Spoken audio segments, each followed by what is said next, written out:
roll my dice -1 and see who it is. One, two, three, four. All right, who's it gonna be? It's a 3. As one, two. It's Dagny. Mm. Doesn't have to be too detailed, short and sweet, but whenever you're ready. Alright.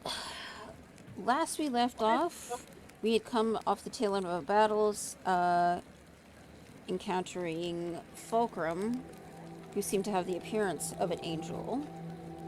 Ultimately, came to the conclusion that they had to take this form in order to try and help Helios and its inhabitants. Dagny, wanting to get the cartographer core fixed, handed it over to Fulcrum. Fulcrum examined it and determined it is fixable, but we needed to acquire a few items, one of them being the auric fundamentum. She managed to track it down to a residence in Aurora South, by someone who was basically using the guise of the dead king. So they basically decided to start getting the auric fundamentum and found out it was at a place called the Fletchling Estate. Yes. Very good. So they decided to have, I believe Praken sent the Arcane Eye over to scout the estate first. Seeing that there were 3 members of this estate, along with a couple of Auroran surveyors, and Big Kogan, who interviews the common folk of Aurora. And knowing that what they know, they decided to basically have a disguise between Kraken, Cobweb, and having Nadira act as sort of a noble, asking to conduct business with them on behalf of Kraken, who is trying to acquire Warforged parts. Yep. They managed to get on the estate and conduct an interview with Tanner, I believe. Great many things were discussed. Kraken and Cobwood were kind of scouting around a little bit, not really encountering so much. Managed to talk with Big Kogan, and ultimately they were able to get into Tanner's desk and realize that there was a record of supplies arriving to the estate, but some of those supplies just ended up disappearing, with the base of operations being the Spill, unless I'm wrong. No, that's not. Yeah, no, that's our place of operations. Excuse me. But yeah, they did that little investigation, decided to take a little bit of a break, and ultimately, knowing what we know, that we decided to head back to the estate once again. That's right. You were heading back in the direction of the Fletching Estate. Yes. On the idea to further scout around to try and take note of what's going on when doors are potentially closed. There we go. Oof. Boop, bop, boop.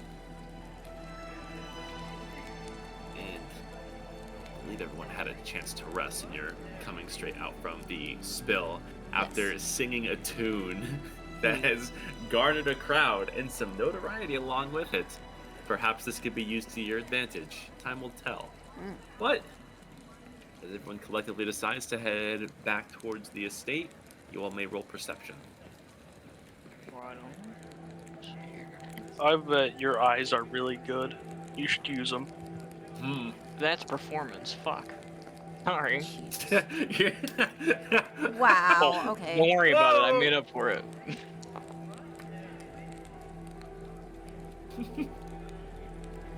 With Cobweb's surprise performance roll, the tunes that you had sung are still hot on your mind, and so there's a bit of a jiggle as you walk.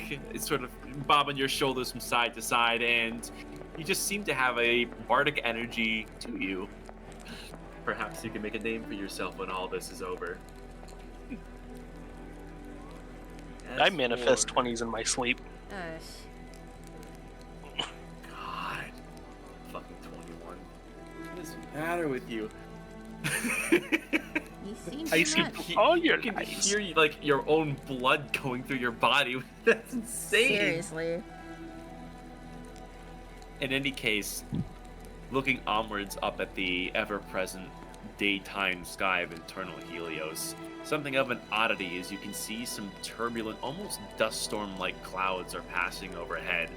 It's a bit out of character for this to be passing over the city, but it does seem to darken things a bit, and it almost gives the characteristics of something of a nighttime scape, as the illumination of the center pylon becomes a focal point and there's shadows cast on all of the stretches of Aurora South. People don't seem particularly bothered by this, so you imagine it's nothing entirely out of the ordinary. But the shadows that crawl through the cityscapes do give you some bit of cover if you choose to keep a lower profile, working in your favor. You see...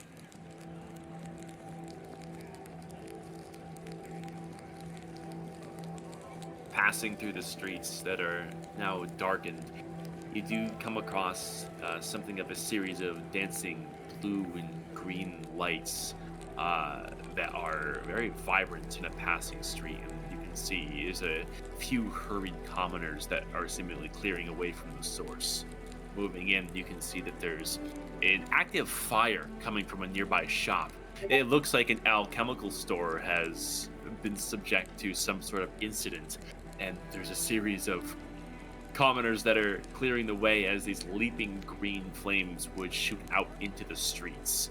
You can see that there's a few mages that are casting a series of spells to douse it with water, but you see that this is only making things worse as the water seems to mix poorly with the chemicals and widening these flames. It seems as though you can use this opportunity for this to be the center of attention to slink further into the shadows if you want to keep a low profile. Or, if you're looking to give a helping hand, you certainly can. You are free to act as you see fit. Let me see here. I don't think there's much I can do on my end. Nobody frickin' move. No, I got this. Hold on. Unless, does somebody else want to give it a whack? I got nothing. Fair enough. I can make it worse. My God. I'll keep us sneaky while you bitches do that. Right on. I'm gonna burn a sorcery point for subtle spell. Let me see here. Range 60 feet. Yep. Okay. I'm going to basically repeatedly cast control flames to basically douse the fire completely without water. Ooh. Sort of I guess deleting the fire in line of sight, I guess.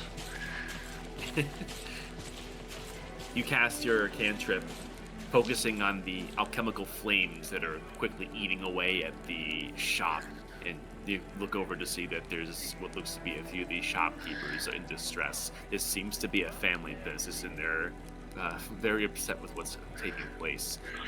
And with your control flames, it's as if you take a series of large invisible hands and press down on the leaping flames and almost half suffocate them. They are down to these lapping bluish embers that are lurching off of whatever this substance was that spilled. And you can see that your control flames made a considerable difference in the speed at which the place collapses. And that allows a trapped shopkeep in order to leap out of the flames. Let's have him do a roll. 18. Pretty That was good. crazy. I guess they have it under control.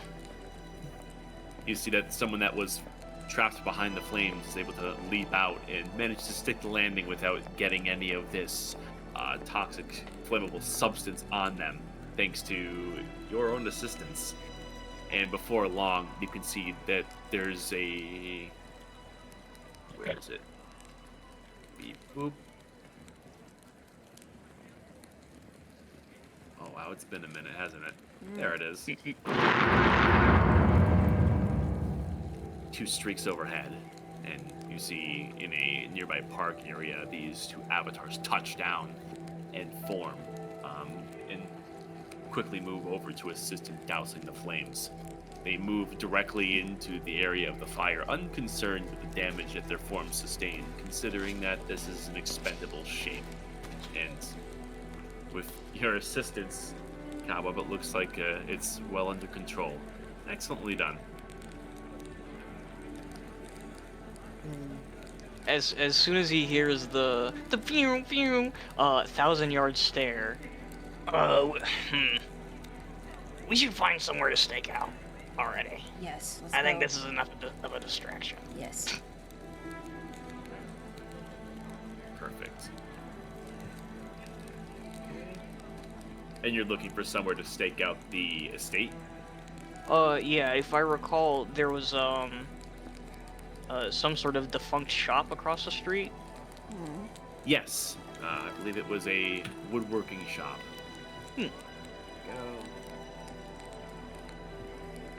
Well, I'm down with sitting up there if y'all are.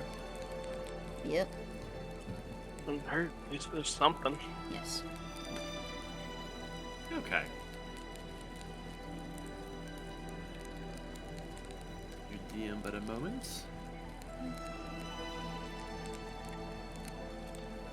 Devin said his computer's still being a bitch, but he'll be on. What the hell? Computer being stupid. He's trying to disable the, what is it called, the self-destruct.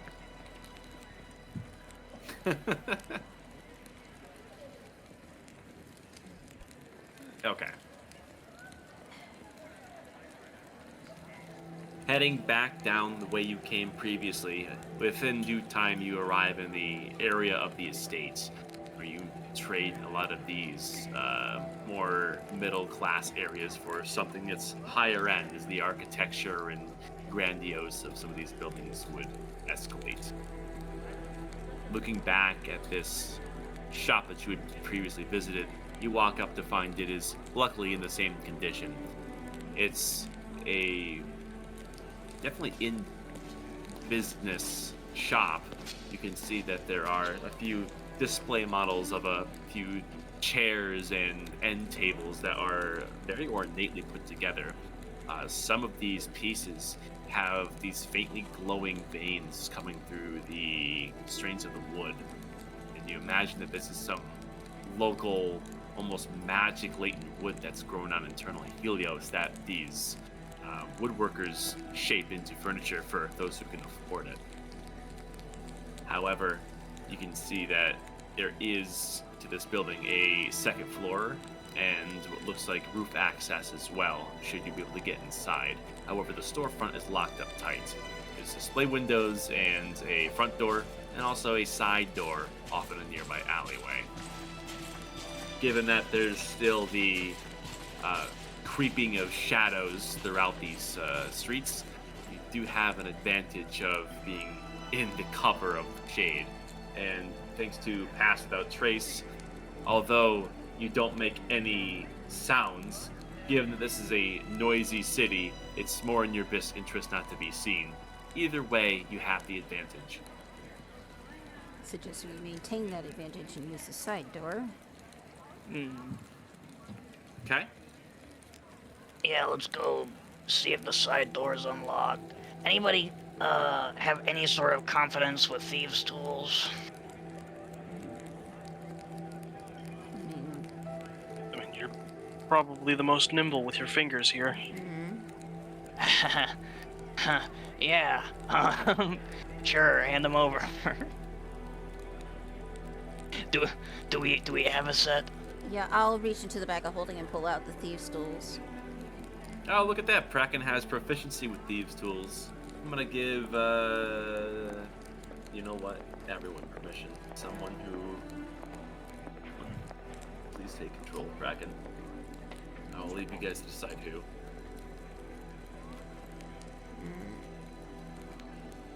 Okay. Alright, so it's Bracken doing it then. Me, Yep. because he has proficiency, so it's best for him to do it. Alright, let me see here. I- Well, first, we try the door to see if it's even locked. Given that it's a A good business, it call. probably is. You try the door. The doorknob does not give. The shop is locked up tight. Worth a try. Yeah, okay. Ah, fuck it. I guess I'll control Bracken. Alright. At least until, Pino gets in here. What kind of check is thieves? Oh, it's already calculated. Yes. Yeah. Yeah. Dex Alright. based, I think. Mm-hmm. But the proficiency bonus is factored in. Pretty good. Kraken, silently moving up, takes right into action, and with a expert flick of the wrist, you can see within just a matter of seconds, there is a click, and the door slowly creaks open, and the way in is for you to tread.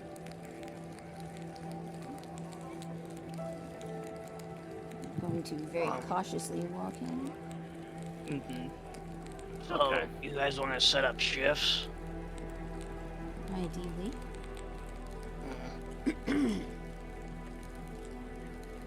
It's not too dark in here, right? Like, it's easy to see in here. It's actually quite dark, given that there's shade to the streets. The inside of this shop, with no active lights, is quite shrouded. Alright. Well, I'm gonna just make sure the immediate area isn't like, you know, there's no like sort of glyph of warding that'll set off an alarm or anything nearby. You may roll investigation to decipher if there's any trouble within this shop. 25. Ah.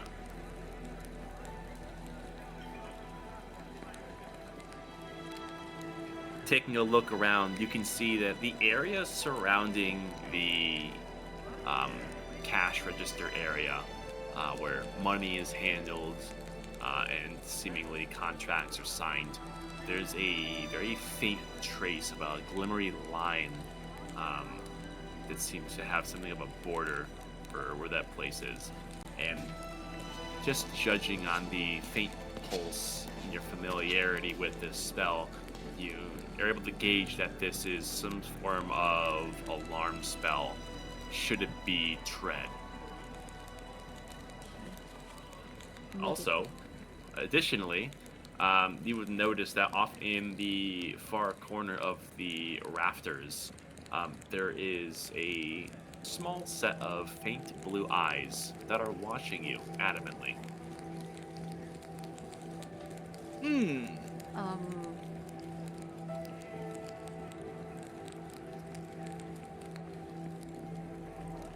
I am gonna sort of lightly tug at Aerithal and point at the blue eyes staring at us.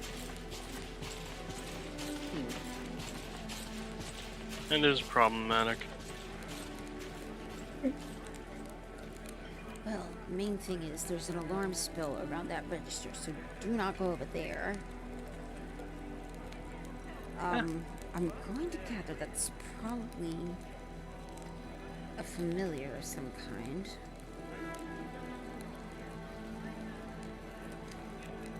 I'm gonna convince everyone to come inside so we can close the door. Yeah, fair enough. Cobweb walks in, and do you point out the eyes? Yeah. Cobweb sort of holds out his hand, like he's got a treat in his fingers. And he goes, like he's calling a cat or some shit. What are you doing? I don't know. It's already seen us. Yeah, there's really no hiding from it.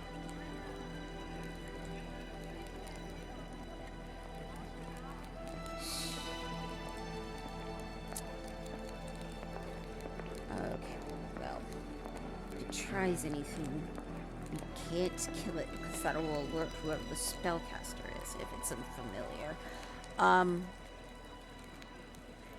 You said there was. I mean, there's a second floor. Is there a staircase nearby, or? There is. Yeah, it's off in the corner. There's kind of like a half door that would allow access. You are able to decipher that that does not have any sort of triggers or arcane trickery preventing access. It just seems like the area where the currency is kept is more well guarded than anything else. Okay. Oh, Those eyes continue to watch you. They're completely motionless, dead still. Nothing's happening. It's just off in the rafters in the far corner. Since the shades are drawn and people can't really see in here, and we can't see out of those, I'm just going to cast light on Dagny's cane head so she can see more easily. Right. For those who don't have dark vision, it is very easy to potentially knock into something, but no longer. Wonder if that's high enough to see up there, make out what's behind the eyes. Isn't it like a 20-foot sphere? 20 foot. Bright light 20 feet and dim for an additional 20. Yeah. So Damn. we might get like a silhouette of it, depending on how high the rafters are. Yeah. Okay. Yeah, it definitely assists and shines a dim enough light to make out some simple details. And for those who do have dark vision, it's even easier now than before. And you look over and you can now make out enough detail, and you can see a small feathery shape with these brown feathers. You're looking back at you. joking. What? You're joking! Wait a minute. That's the owl we saw in Act 1 and I couldn't befriend it because I rolled like fucking shit. I was like, wait a minute. Brandon!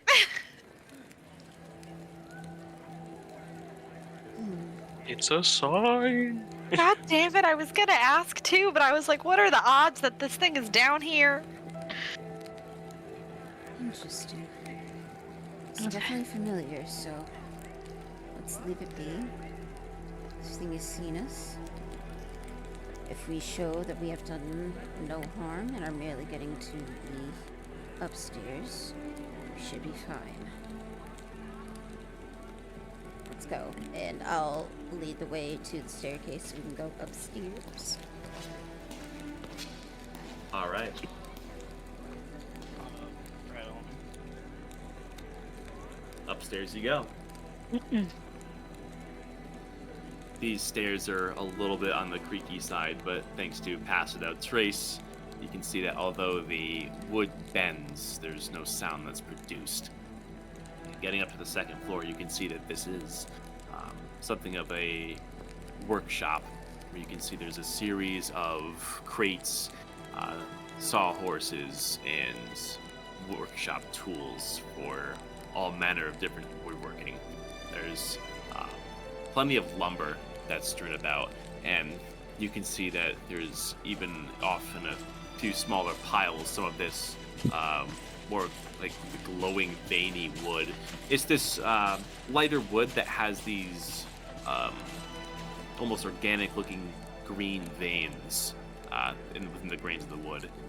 Do you think that this is definitely something that could have a magical attunement with whatever the creator makes with it? Although, despite the raw resources being left sloppily everywhere, there doesn't seem to be anything else of major interest. And looking off, you can see that there is something of a ladder and a hatch that seemingly comes up to rooftop access as well. And there are a series of windows that do allow a view out from most areas, including a view across the street to the Fletching Estate. Alright, how are we dividing up shifts?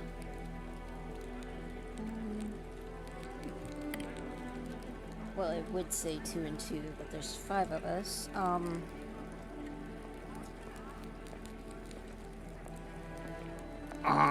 Doesn't Aerithal do that, that weird trance thing that you knife ears do?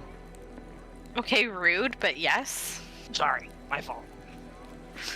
Not my word. Well, to be fair, they should probably be the last ship, because... Well, I don't know. Elves are a little bit more perceptive than we are, quite frankly. The knife ears. God. Yeah, if I'm gonna have someone watching my back, it's probably gonna be Aerithal. Well, I mean, it's just scientific fact. You guys basically have binocular vision. You can see over great leagues. So... I mean, we do make the most sense. more than likely, your watch is going to be the longest, I would think.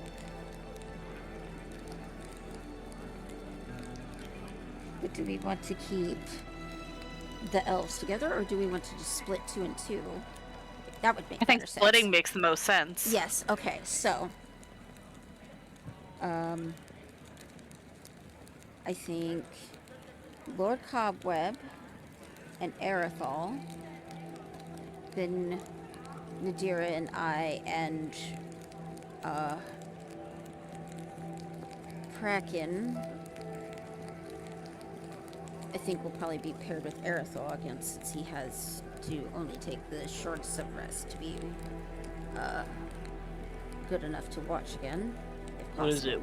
We'll say that he's like preparing another arcane eye or something. Because I Yes. do want to ask him to try that again, just so we can have a more intimate look into the place. Okay, we can do that. Okay. So, I think Lord Cobweb and Aerithal should start off first. Alright. Yeah, right on. I'm rested and ready.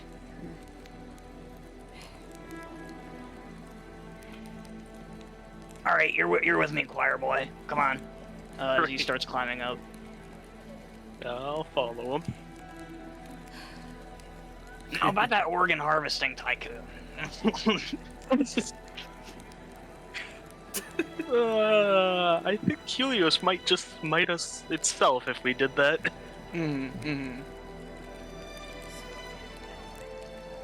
Sorting this down so we don't forget. So, first watch.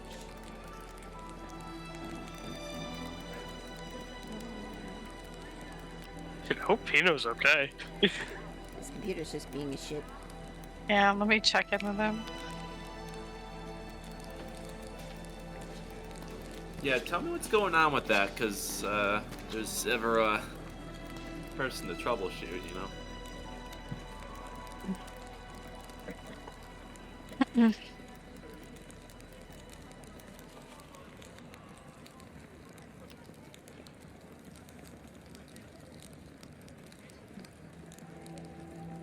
Okay.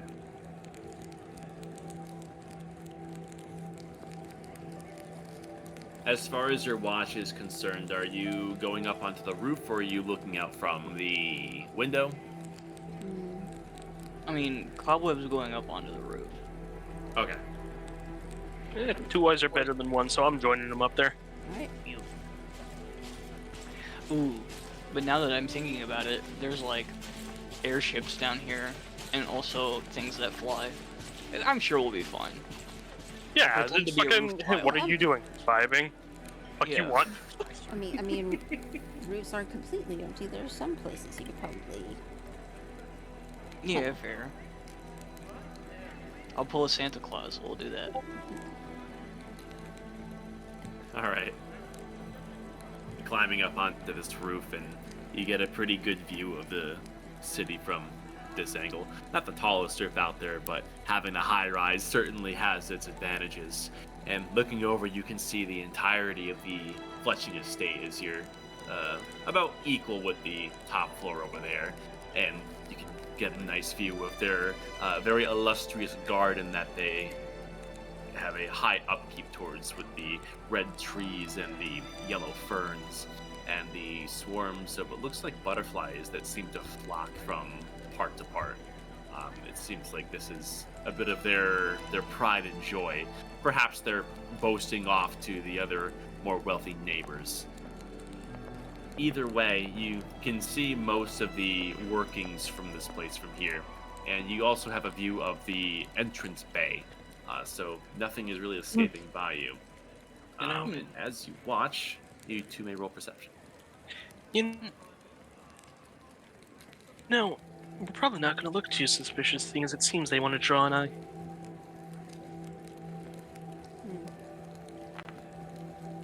Oh god, 33. Jesus Christ. Shit. Come on! Alright. Jesus I'll roll Christ. for the gag. Like that's the gag. Let's see.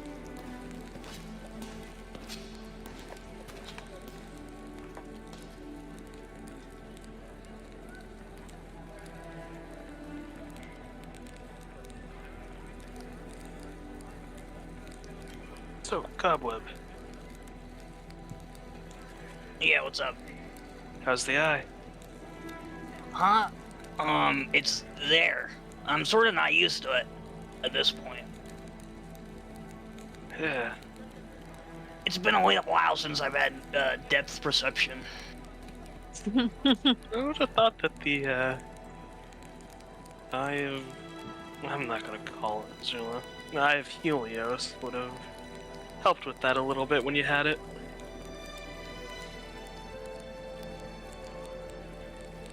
Yeah, it was alright, but the thing is, it was a crystal, so I kind of saw how flies see.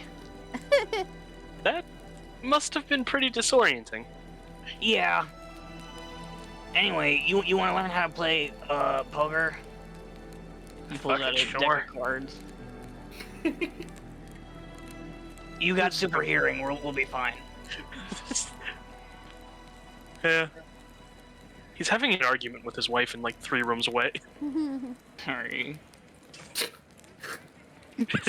Okay, how about this? We'll each make deception rolls, and whoever rolls higher, they win. Sure, my whole +0. I've only got a +2. You can still beat me. It's true. I mean, you don't have a plus. Oh, that's a Ooh, sneak attack. wow. Wow. Jesus. I don't understand this game. I don't think. I do. Arathel I is think. secretly a fucking shark. Arathel, you take some time to get used to the subtleties of the game, and you think that either Cobweb explained the rules wrong, or you're a born natural, or perhaps both, but without even realizing it or trying, you soundly beat him in the first few rounds. Fantastic. Damn, you're a natural. We gotta get you in a casino. I feel like that's a bad idea, especially down here.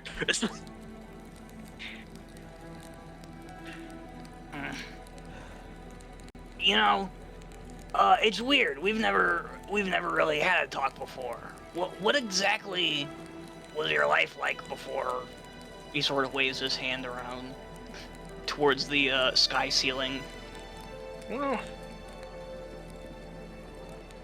yeah, it was a lot better than other people's upbringings. Sure, I had my woes and my own difficulties. Oh, I suppose that's the whole thing with being naturally gifted with this whole clerical stuff. I just... a lot of stress growing up. Fair enough. I kind of had the opposite. I was just sort of running around, doing things.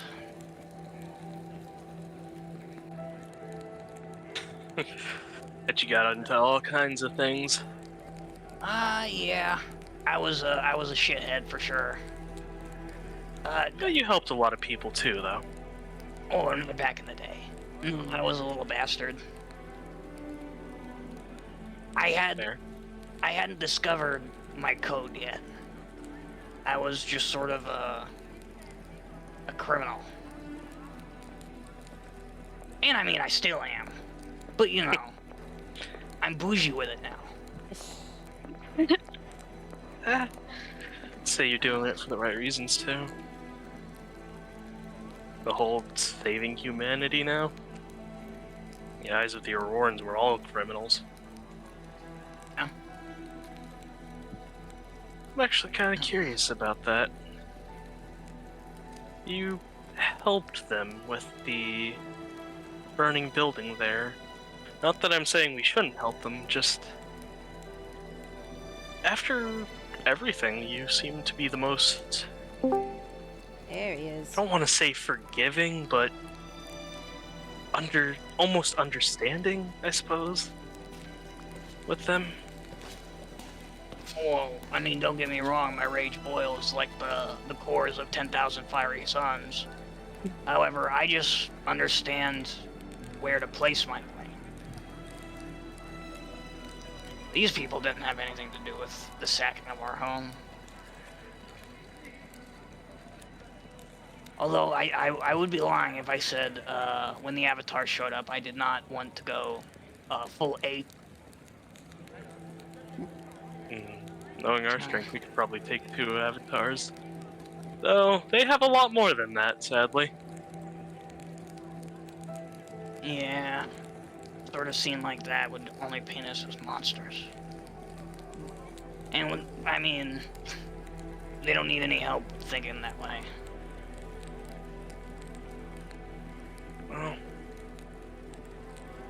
suppose that's why we can be here now. Yeah. Change their view Also, on us. don't get me wrong. Yeah, I kind of wanted to help them, but also, that's just what big people do. I mean, if Cute. that's how society functions. The big guy looks out for the little guy. How does a lot of It's people... not even a thought. Just an action, eh?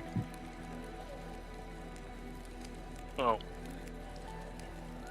I suppose the right word would be code. Honestly, Yeah, out of something like that. everyone here, I think you might be the most honorable out of all of us. He looks him dead in his eyes. You think so? You think so? As he tucks the schematics for the automatic organ harvester into his jacket pocket. Yeah. a Sure, you small have your slip-ups, but overall, at the end of the day, you do the right thing. Which is a lot more than can be said about a lot of people. I think you're maybe giving me too much credit here, bud. Probably. Thanks, though. I don't try to do the right thing. I just sort of do what I want. And that typically aligns most of the time. I'm just conveniently selfish, I guess. Well, there's a reason why humanity is selfish. It plays in with the whole wanting to live thing. Sometimes you have to be a little selfish to live.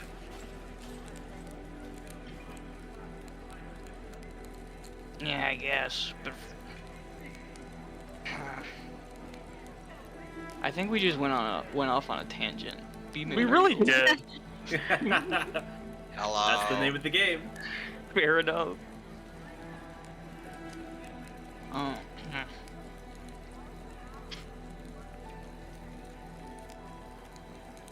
Alright. Go put that over there. So, you missed the Undershire? Yeah, I missed the lookout. I've been having dreams lately. Two real dreams. I don't even know if my hole is still there anymore. No Diddy. Oh, Sorry. Wow, okay. Sorry. Wow. Wow. Yeah, whoever that is.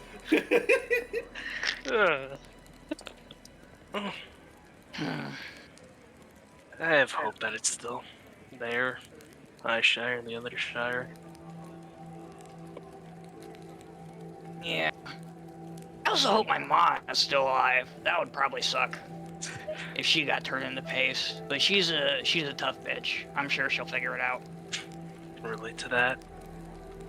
Hope my family's okay. Don't envy what my father will say to me, though, about the whole Zula being Coda. I mean, are you kidding me? You've upheld your vows even now. You are literally Erithal, the apostate priest. I don't think it was ever really about just that. I don't know. Some people value images to the point that they'll believe lies if it fits that image.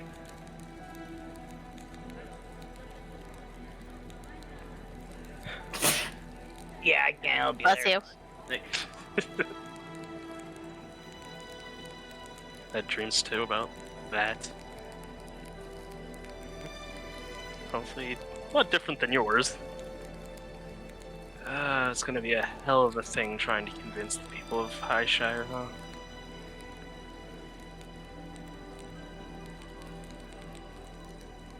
I'm sure we'll figure it out. I can be very persuasive, though, you know. Oh, definitely.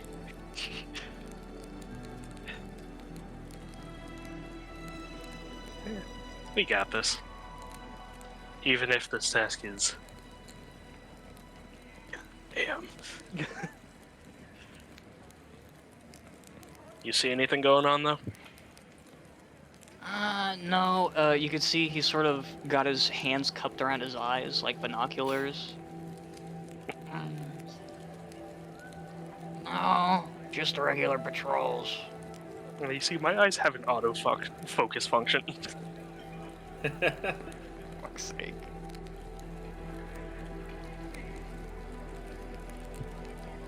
Looks like mostly normal patrols.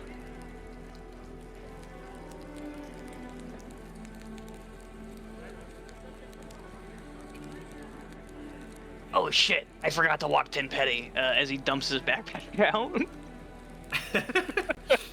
He's been in there all day. Oh my god, my son, I'm so sorry.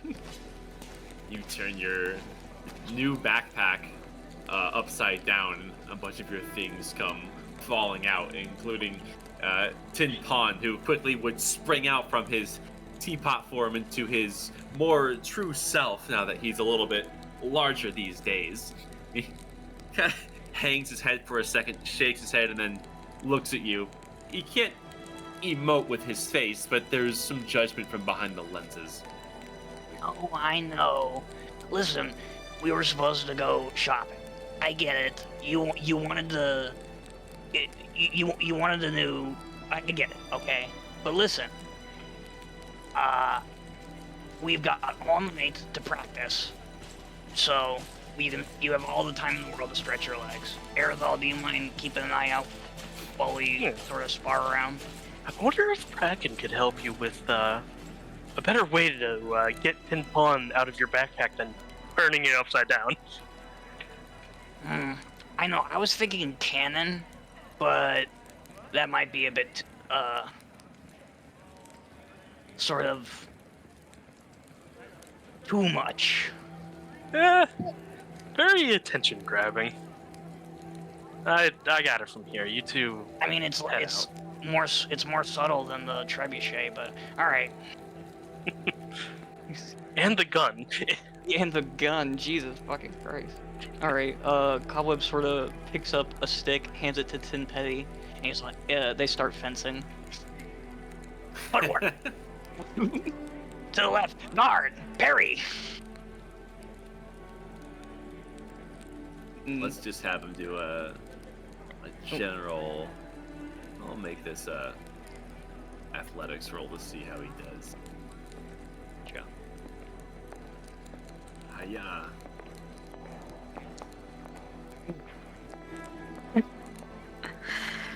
Oh, I mean to roll twice.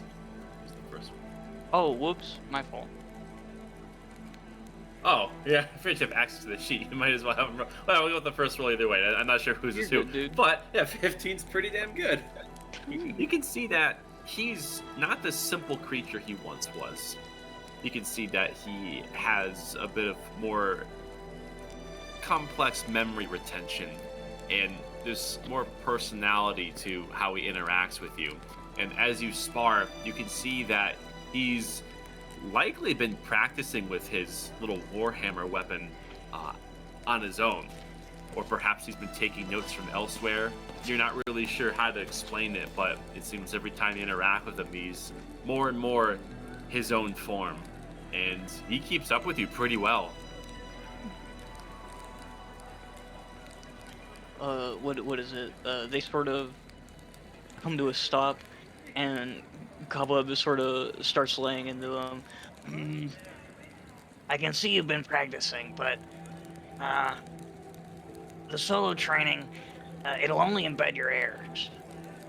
But I think the real problem might be you lack real-world experience. I think I might have been coddling you too much. Well, say, Tin Petty. He's sort of, let me see here. He pulls out a sheet of grungy parchment and places it in front of Tin Petty. What languages does he know? Let's see here. He understands common, but he cannot speak. Yeah, fair enough. I have no mouth and must scream.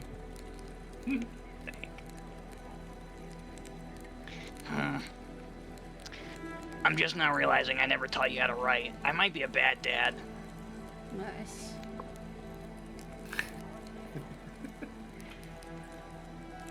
You see he's a bit blank to response in that, and in your time talking to him, his eyes do kind of wander on their own. It's clear that he hasn't really had a chance to get a good look of Aurora South until now, and his eyes fall upon the Great Pylon, and he stares at it for a while, staring upwards towards the core of the planet, curiously and intensely.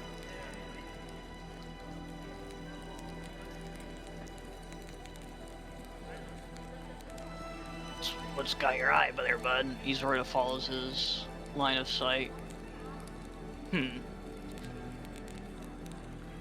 It's hard to truly know what he's thinking, but you can see that there's a continued fixation with this, and thinking back to his continued rise of intelligence through the uninhabitable zone in the auric storms, he's likely contemplating what his connection to the core really is.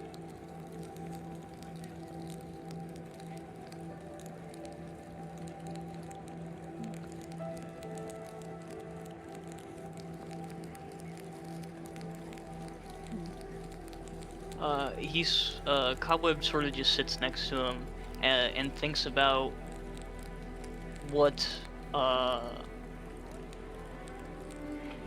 everything that they've learned so far means for Tin Petty for the first time. Because after discovering ignition, he's sort of having doubts of how that will affect his sort of artificial mind.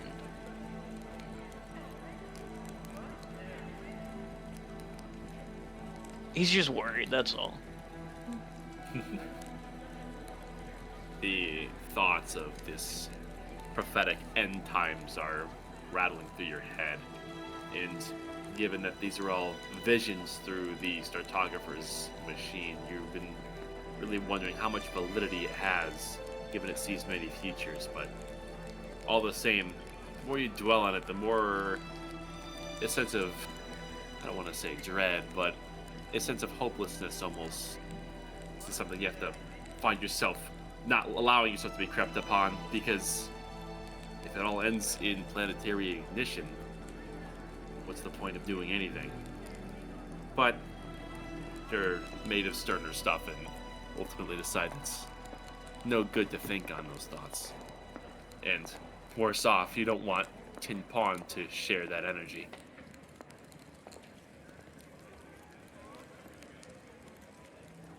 Either way, as for Erithal, while you're keeping a casual watch, you do see, looking down towards the main entrance, something would exit out of the front.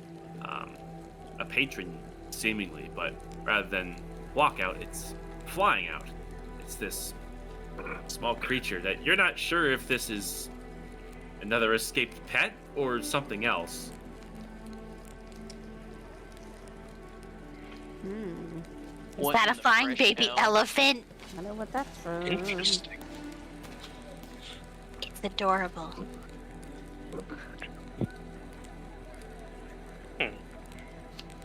You think it's something of a, maybe another pet of some kind, but with your good sight, you can see that this thing is wearing a pair of spectacles and is clutching a rolled up parchment between its limbs and is hurriedly going down the street.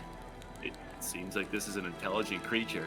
Not one you've ever quite seen before, but seems intelligent enough to do business with the Fletching estate.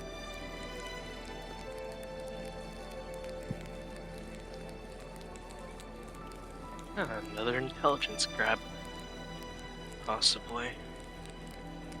Off it goes, and you notice that once this creature is out of sight, there is a large horse-bound wagon that was seemingly waiting down the street that begins its motions and continues in the direction of the estate and stops right at the entrance. You can see that they orient this cart in such a way to the back of the cart lines flush up with the entrance to the estate, as though to drop off a shipment. And you can see that there is some motion from within the wagon, but you can't really see what's going on because it is covered.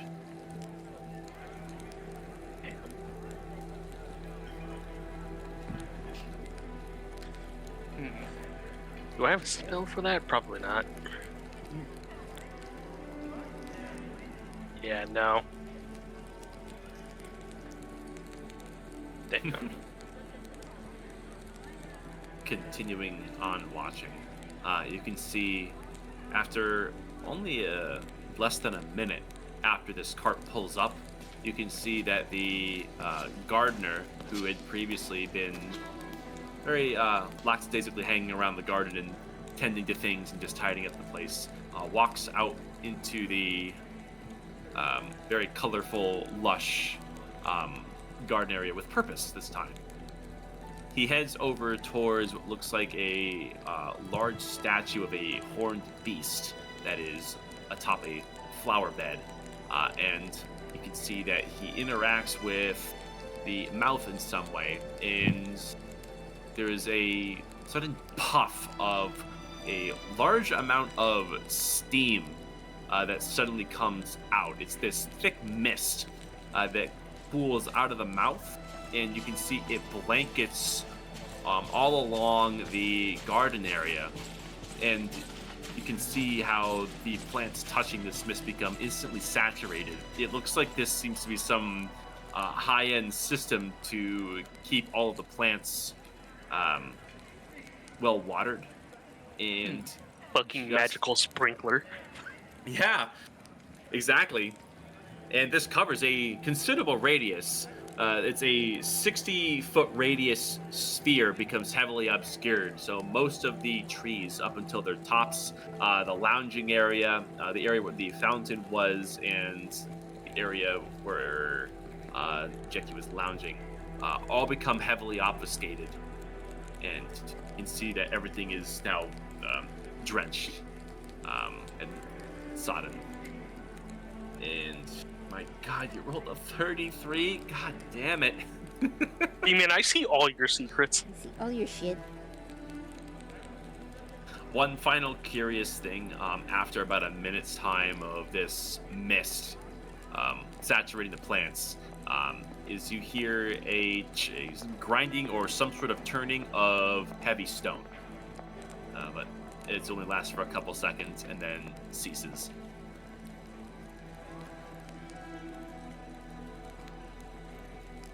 Ooh. Is the gardener still there? You can't tell. It's the whole garden side of the house is enveloped in this mist. You can see there's Ooh. condensation along the windows. Clever, clever. Secret entrance, maybe. With the movement of stone? I think I know where it is. I'm not there though.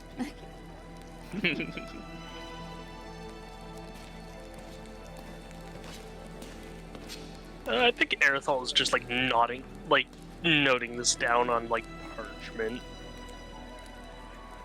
Very well.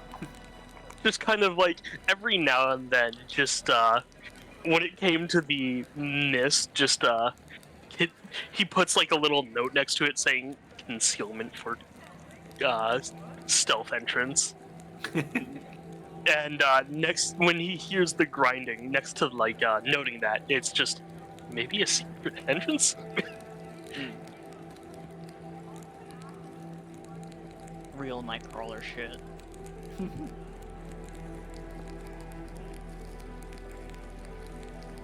Next to the creature that he noticed flying out, possible maybe like setting up an ambush for the creature to get more intel about the place, but kind of also crossing that out as, hey, that will draw attention.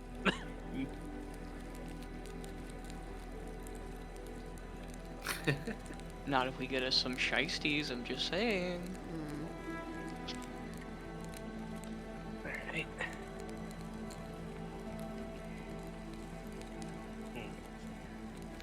This is all very good stuff.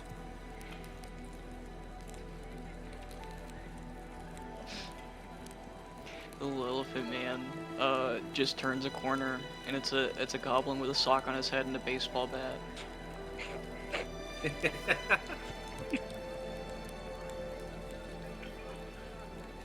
Amazing.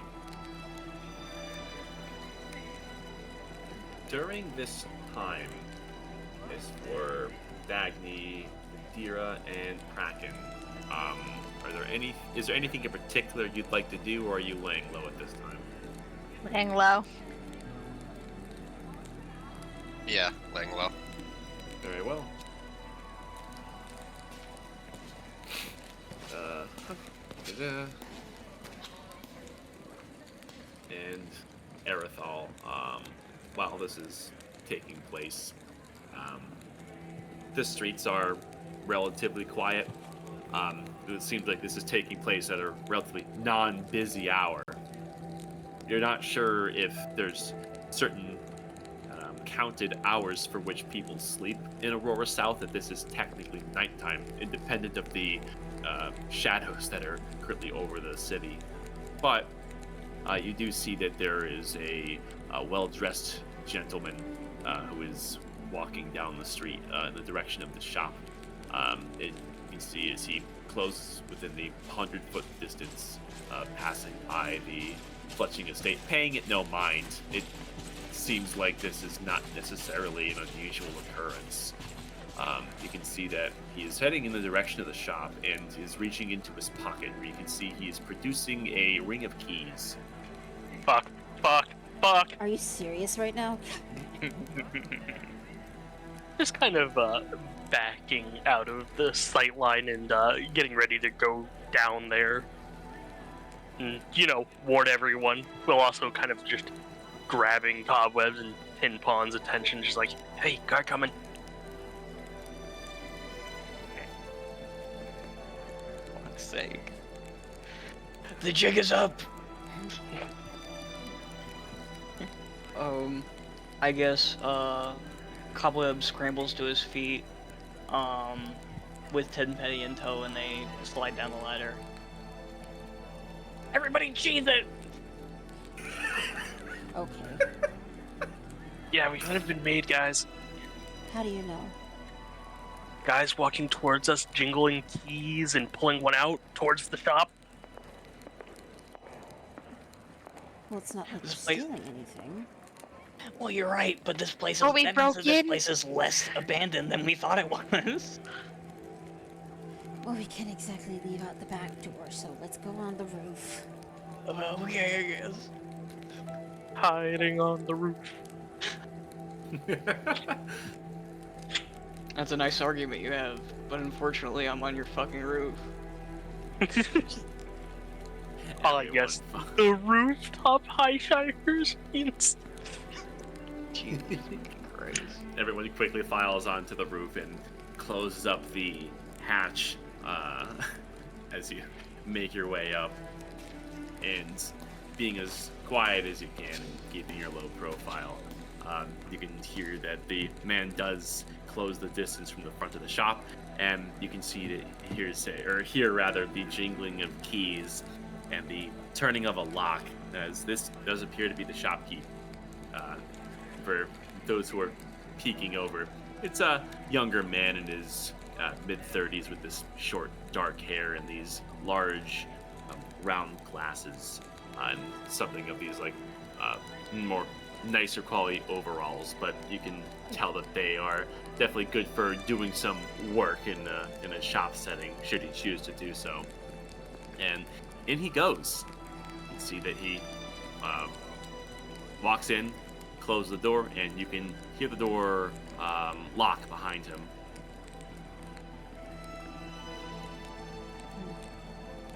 You don't see any lights get illuminated in the first floor.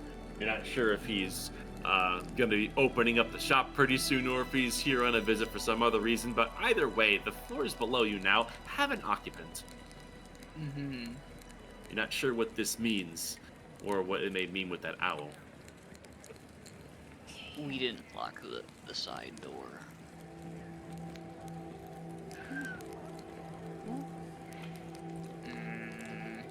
Shit. The adjacent buildings, how big is the gap between them? It's the size of the alleyway, so we're talking a good 20-foot gap and also a 20-foot drop as well. Fair enough. Everybody be really quiet.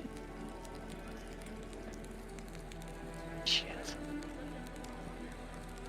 Oh wait. I do have a hammer and pitons, but I don't trust myself to be able to secure it on the fucking roofs silently. Yeah, it's not I was exactly. about to subtle. say, I feel like you'd notice just on your roof. Ding, ding, ding. Yeah. Okay. B-Man, is Yeah. there a sufficiently heavy object to which I can tie a 60-foot rope and old school burglar my way down? There are some small little pillars that are lining the edge of the roof. So conveniently, yes, you do have a area where you can tie off a rope. Okay. Cobweb is going to tie a slip knot, place it around one of the columns. Look at everyone else and go, We're all on board to get the fuck out of here, right? Yeah, I feel like it might be the best option to get out of here. Well, shit, did we even figure anything out? Earthall, you have not shared the information, my friend. Oh, yeah, sorry. Yeah, I figured some stuff out just handing off the parchment that has like a bunch of fucking scribbles on it to Dagny. Oh shit, he wanted to rob the elephant. This is crazy. Jesus. I know that little shit has secrets. I will find them. Well, I mean, that's something. There also might be a chance for us to find a secret entrance. It seems like there is one. Yeah, no, that heavy stone. Just grinding of it. couldn't even see the gardener, so Of course, it would be a cover for anybody who may be watching, especially those above. It's definitely convenient. lots of aboves in a city. We'll figure that out in a bit, I think. As he finishes the knot, right. You guys can come down at your leisure, I guess. As he slides down, or attempts to, and tries to, I don't know, shake off the wanted rating. Jesus. I'm sorry. Alright.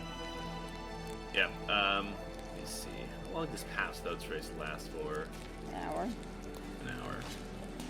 So you're at the tail end of this, but it hasn't worn off quite yet.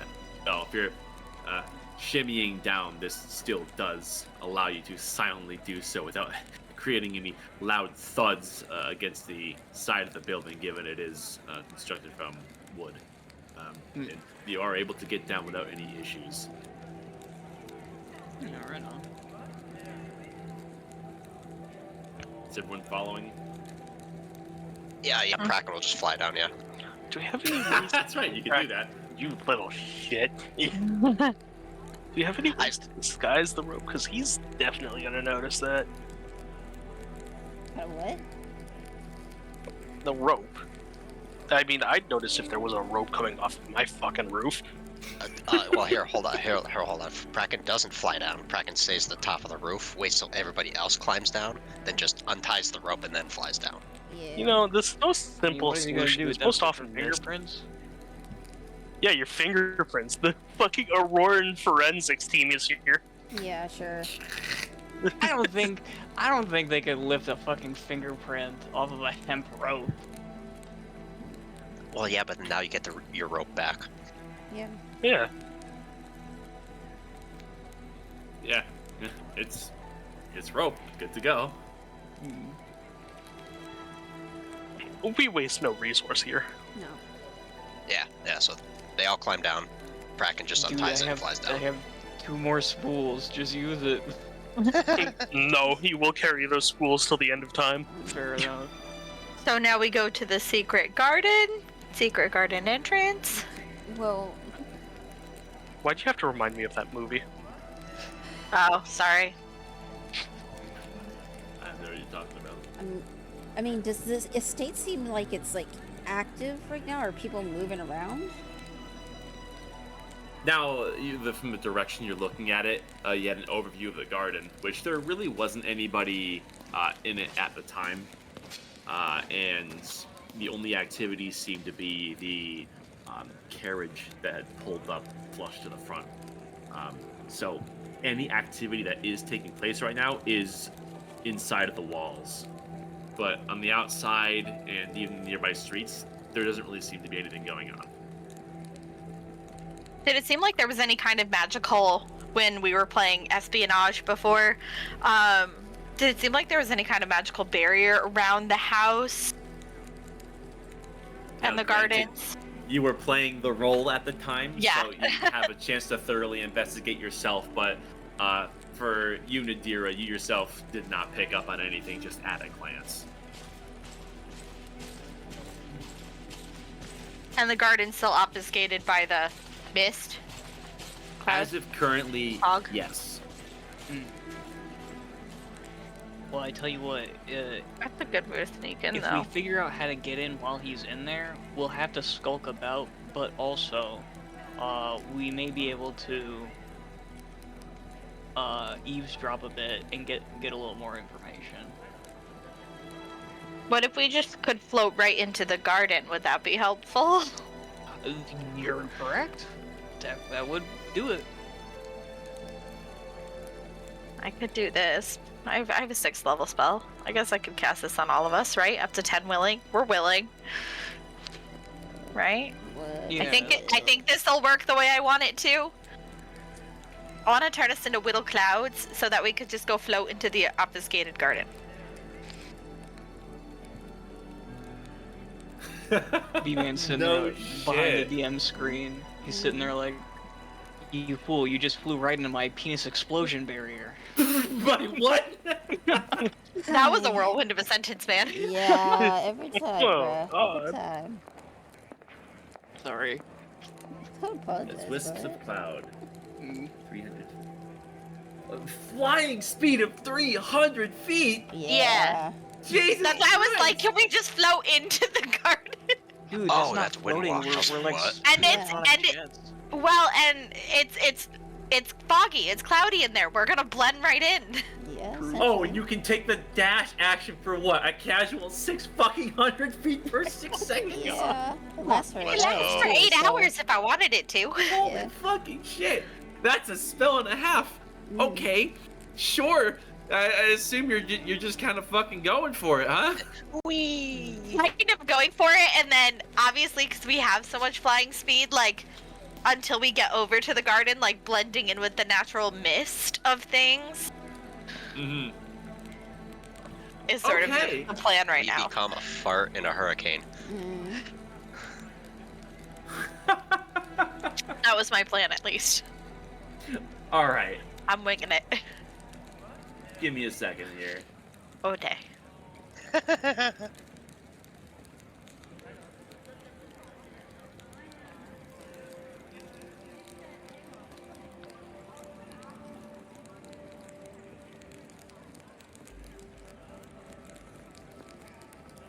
Do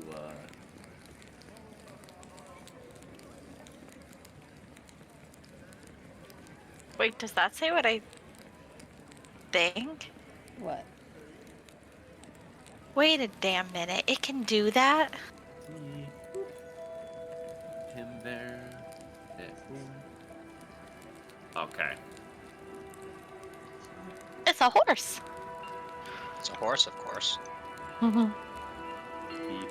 Bop. Looks good. Okay.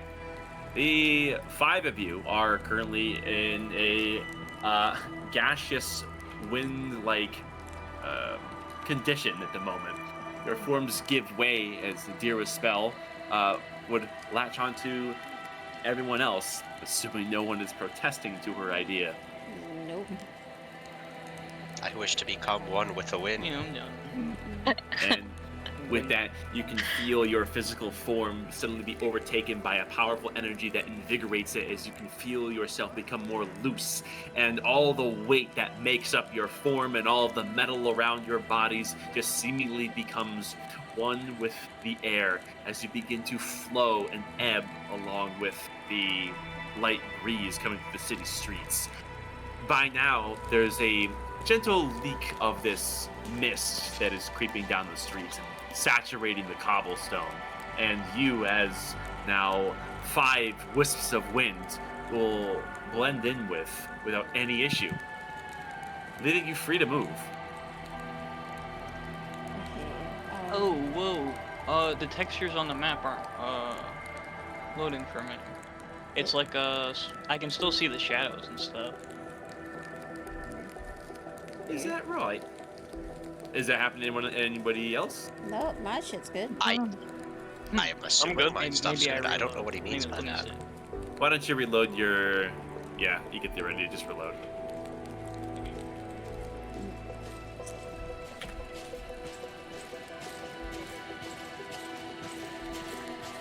But for everyone else, you are free to move. Well, I'm gonna see if there's anything blocking me from going over the wall into this garden. Okay. Over the Are you wall. really just kind of slowly approaching in your wind form and just seeing if you feel anything? Yeah. Okay.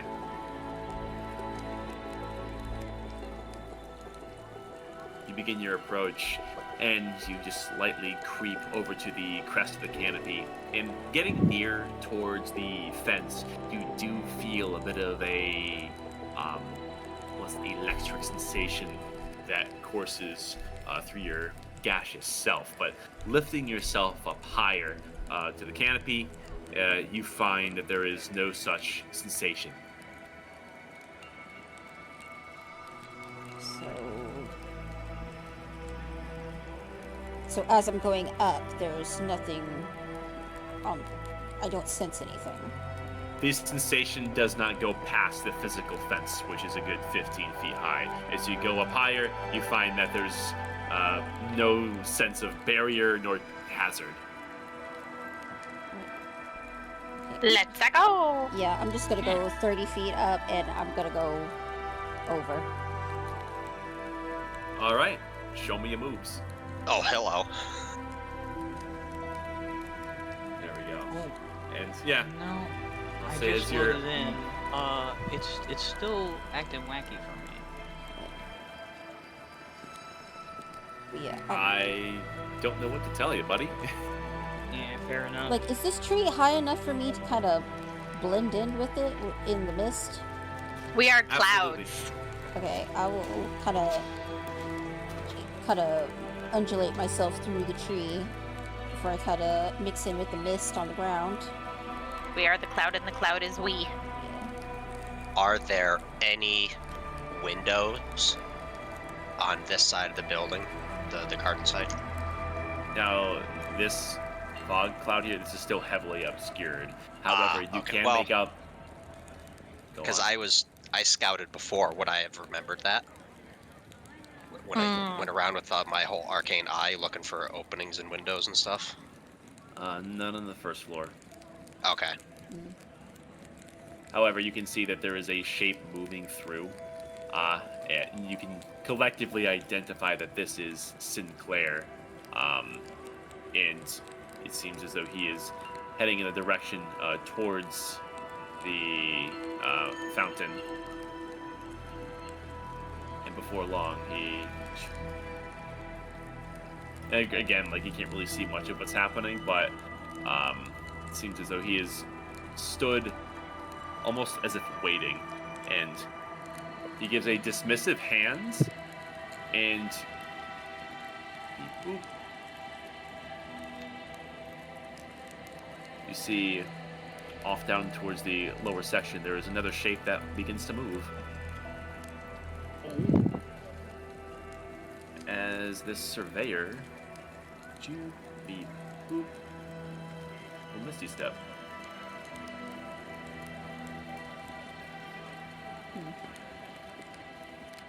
And seemingly walks off away from the property. That's suspicious. It's weird. Don't be suspicious. All of us right now.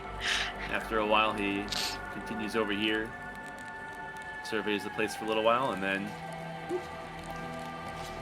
he,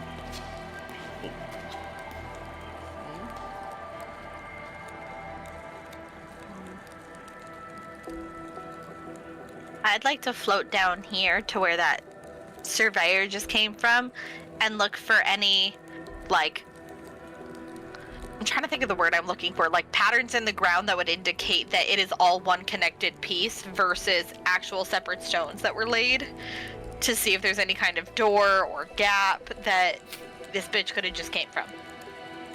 roll investigation.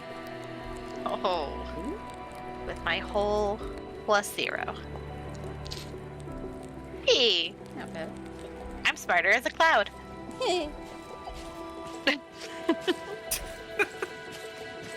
Surveying the ground and cobblestone, looking for any sort of cracks that indicate that the place has a hidden hatch or perhaps something that slides, any move marks or oddities in the dirt.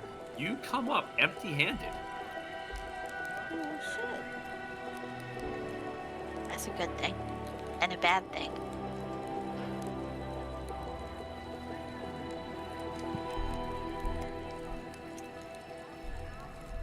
If I remember correctly, there was a lion statue that was interacted with that created this theme. Yep, that would be this creature right here. Back to the tree. It does seem to be still emitting this mist. Fuck, man. How do we interact with it? We're all for gas.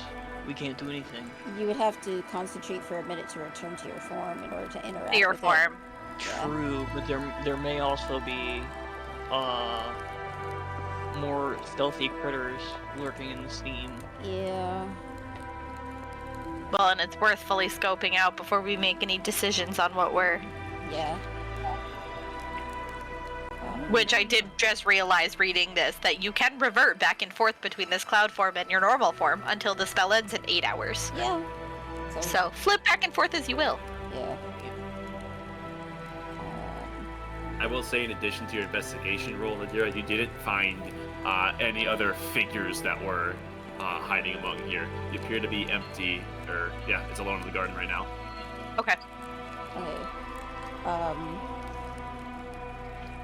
So I'm gonna go ahead and just sort of scope around the perimeter of the statue here, see if I'm seeing any patterns, like statue-wise or like on the ground. Like a You mechanism. may roll investigation as well.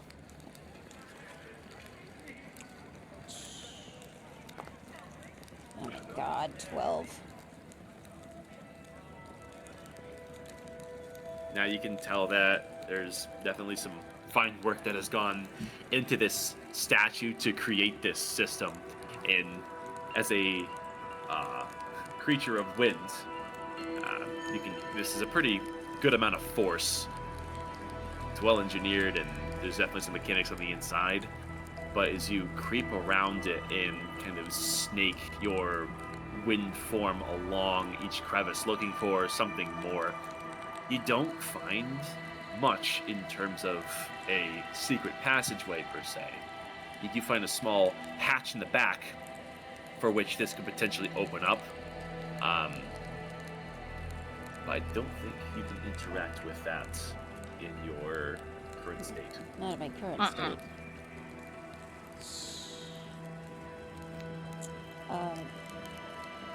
I'm gonna go ahead and quickly, like, sort of scout this side over here.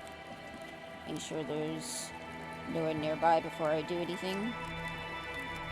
Doing so, you see no signs of people around. Okay.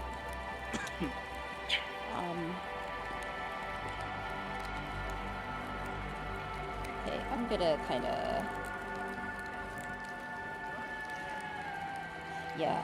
I'm gonna go ahead, fly over to... I'm gonna assume this is a big tree, so it probably has a big trunk. I'm gonna have my wind form behind that trunk, and I'm gonna start reverting back into my normal form. Okay. You take a go ahead for cover. There's plenty of foliage here to cover yourself up, and you begin the process as you slowly concentrate to emanate back into your physical self. A minute passes, and there's nothing of interest that would take place. Dagny, you are whole once again. Okay. I'm gonna go ahead and sneak my way over to this hatch and check and see if it's locked. You find that this panel is not locked and is able to simply come open with a small hold for fingers to pry into. So you pull it back, and you see that there is a small arcane apparatus glowing blue. That seems to be the central chamber of this mist creation, whatever it is. However, it is still currently running, and as you do this and pull this thing back, there is a burst of steam that comes out of this panel and into your face, and there's a loud hiss that doesn't sound very savory. Very carefully closing it and just making my way back over to the truck to revert back to cloud form.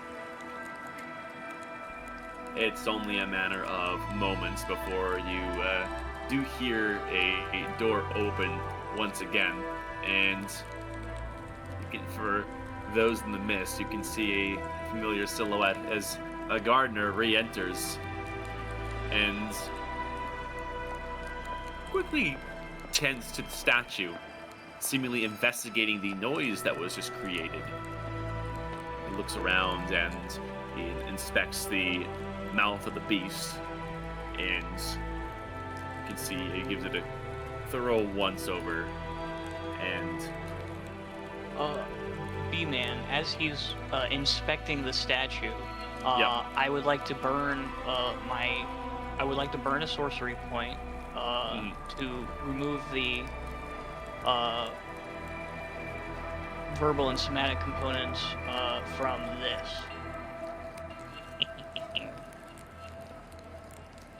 Oh, Jesus. Detect thoughts. I'm going to attempt to skim his surface thoughts regarding the statue in an attempt to basically glean something about the secret entrance. okay. Let's see here.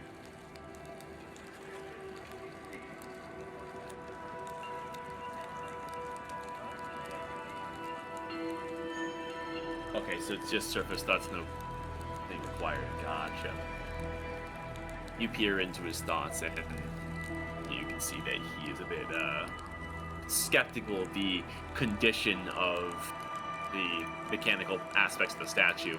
There's a few checks that he's going through to make sure that the energy flow is stable, that the housing of whatever the power source is still intact, that it's still airtight in terms of its seals. And you can see that he's cross-referencing a few of the mechanical components of the statue, both in the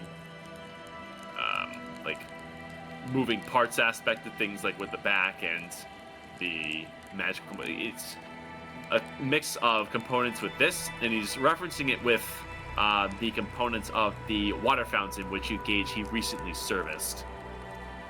And completing his check and seemingly breathing a sigh of relief that he doesn't seem to have messed up on his recent work, he eventually stops here and gives a once-over, looking back at the garden, starting here and looking around, and eventually heads back inside. Okay. Well, now that he is inside and I have been absolved of sort of line of sight, I'm going to attempt to delve deeper. Specifically, something. I'm trying to look for something that looms over him that he worries about.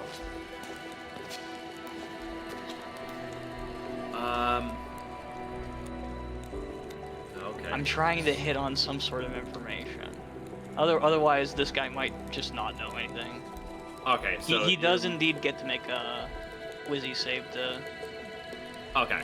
Yeah. Let's see how he does. Wisdom saving throw DC 15. He rolled an 18! Look at him! Bitch. Okay. That's not good. Look at this guy! He has a His plus mental- 0! His mental defenses are too mighty. Gardeners, man, they got big think. So regrettably, the only things that came as his minds were dwelling on the statue and of the water fountain for the components in place within this.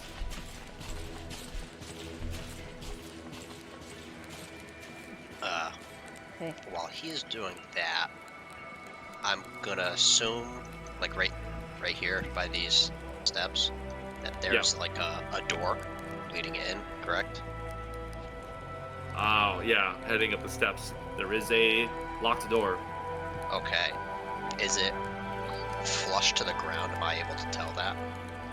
Yeah, you can see that it actually is, and you imagine that's by design, so the moisture from the gaseous garden does go leaking into whatever room is here. Damn, there goes my plan. Well, we did give you the lockpicking kit. Lockpicking Yeah, but Yeah, lawyer. but he's a cloud. Yeah, but I'm a cloud. I was going to, like, gaseous form my head underneath and, like, poke it out to see what was behind it before I just go clacking around. but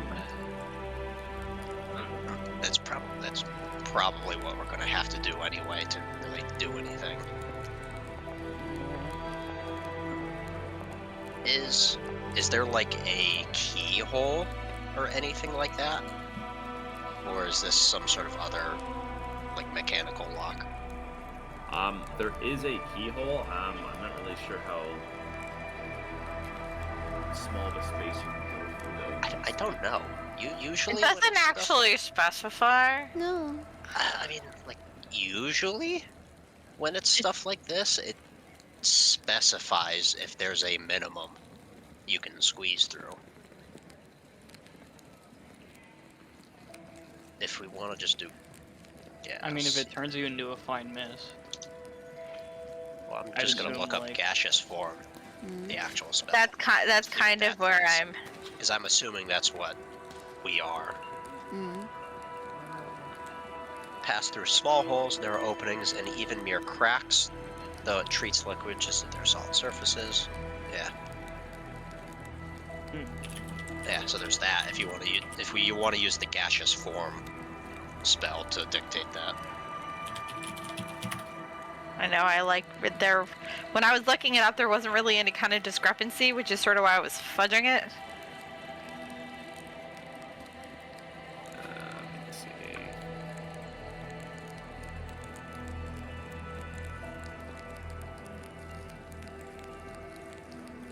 Hold on, because it's not literally doesn't say.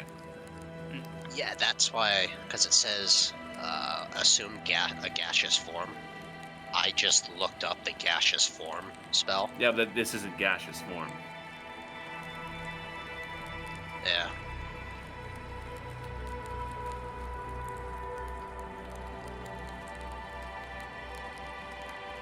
I think you're like a gaseous version of your like roughly yourself, and that's kind of the wording here.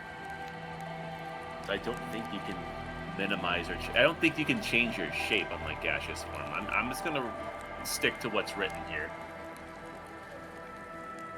Okay, I'll dokie. say for like if it was like a small space that you could like army crawler, absolutely. But like for something tiny like a lock, and this isn't exactly like an old crickety dungeon lock either. This is high end from a lofty estate that's designed to be mist proof, given the mechanics of the sprinkler it's system, as it exposed to were. vapor, though. So I don't think that would be enough to get you through this. If you had like a cracked open window, though, that would be fair game. That's how I'll rule it. Okay, but with that being said, is there like a window, like this specific corner from stair up to like around in between these areas? Is there a window within the gas that I can like float up and peek through to see what's around? Yeah, so these windows, you could ultimately float over here.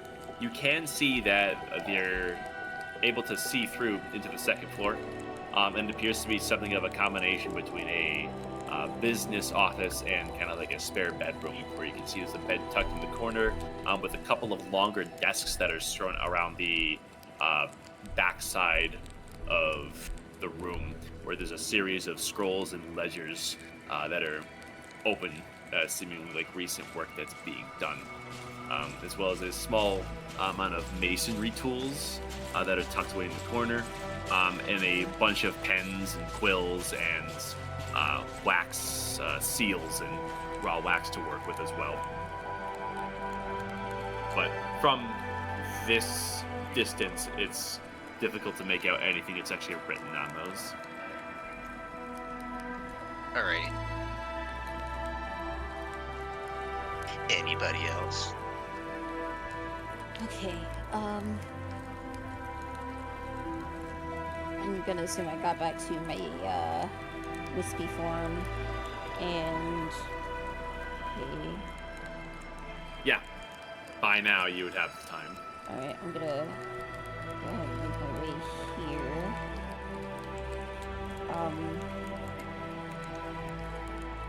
I'm gonna float up to the second floor. Okay. I'm I'm gonna assume I can't see in the windows, seeing as they were blocked off before. There's some heavy condensation.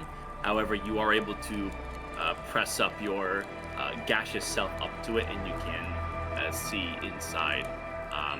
And it looks like there's just something like an interconnecting hallway that leads to a grand total of 3 rooms. And you would know that Kraken has now searched one of them. There's 2 others. One that's essentially right here, and one that's in the far corner.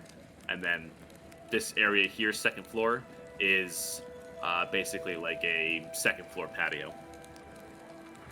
Okay. I'm gonna go ahead and look in this window that you said was over here. But I can't climb the wall. Right.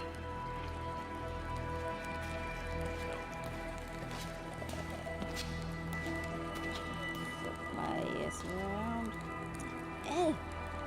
The battle map depicts the first floor anyways. But yeah, Yeah. we can see you can go over towards the Yeah. window adjacent to the more map south room. Yes. And you press up your windy face to it and look inside. And you can see that there is quite a few... Whomst did it? Oh, Devin left again. Claimed by the void. That's a shame. This appears to be something of a raw material holding room where you can see there's crates abound. But there's plenty of metals and wood. You wonder if the woodworking shop across the street gets its resources from the same place. But there's not much else to be seen. It's currently locked up tight. Okay. I'm going to very slowly make my way over to the second floor patio. Okay. You're going for that final room? Yeah. Okay.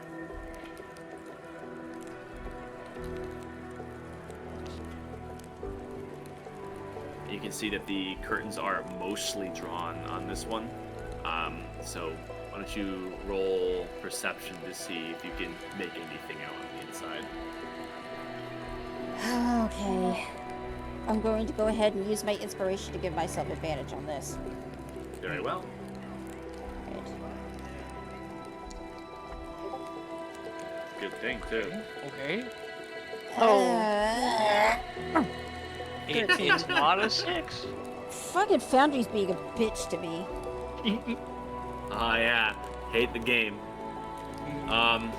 It's difficult to make out specifics, but there's a few interesting shapes and you can make out to be what looks like a few rare plants. There's a faint glow that's coming from a few of them. And you can see that this, in some way, is a place for botanical affairs to be conducted. There's a good amount of masonry tools that are also with this. There's a lot of cobblestone that's off in the corners, and you can see that there's some chiseled stone. Like, it looks like this might be something where more stone benches are made. It's kind of a very interesting setup, but you think they just work with the space that they have. As well as a few mechanical components, such as gears and rails, in addition to all that.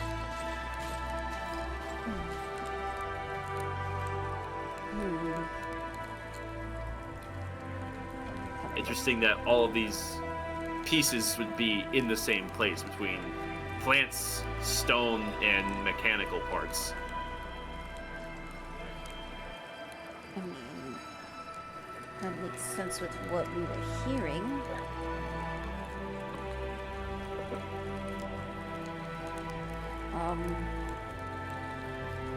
Remembering Is the move this. that we want to get inside? Because I've got an idea if that's the case. I mean, does it seem like there's any gaps in the door that I can get through? All we'd have to do is get someone to come out. But then the problem becomes we're a sentient fart cloud inside of a Yeah, you a open a house. door and a fart cloud goes right Yeah, through you. Yeah. This is true. It's not Stop going to be subtle. dusting.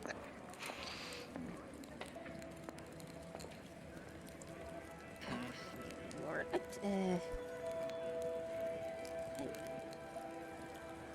there's so much at risk here. Like,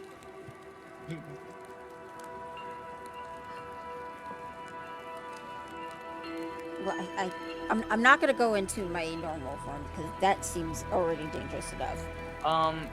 Observing. Can I observe the ground? Because I feel like the secret entrance would be out here. If we heard it, it would be in an open air spot. Yeah. And why else have the smoke screen? I guess I'm going to try to basically sort of cling to the ground and try to locate some sort of seam or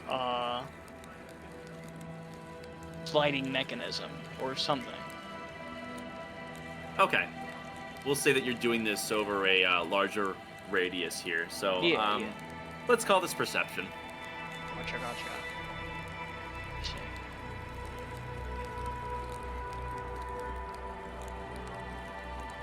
Logic would dictate unless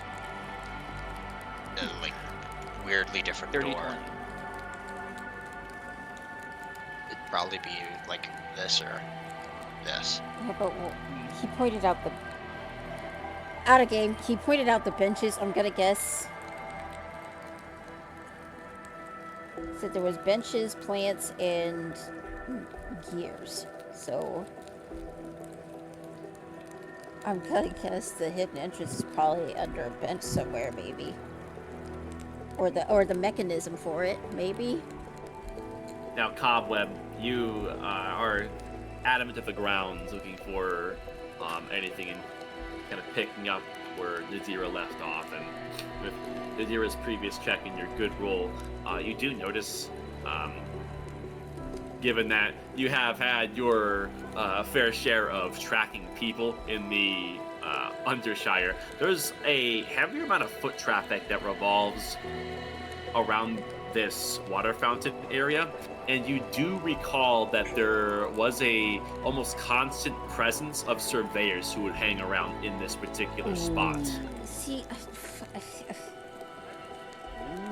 Okay. see, I never go with my fucking gut on some shit. And because you're specifically looking for seams, you do look towards the top part of this water fountain. And to the untrained, non-wind-walking eye, they may have very easily missed it, but you can see that as you kind of sniff around the water fountain itself and kind of poke your ethereal head in, the very tippity-top spout here is a mechanical, like solid brass head where this water comes out of, and it does look like it can twist. Are you about to Chamber of Secrets us? Positively silly. Let's do Bruh. it. I was gonna suggest we throw a coin in. That would be really Who knows cool. parcel tongue? Quick. Well, if it twists, that the noise that it's going to make alone is going to get everybody from that building to come out. You're right. I could do something to maybe help with that. Who wants to become solid? Wait, hold on. I don't have it prepped. God damn it! I have arcane lock.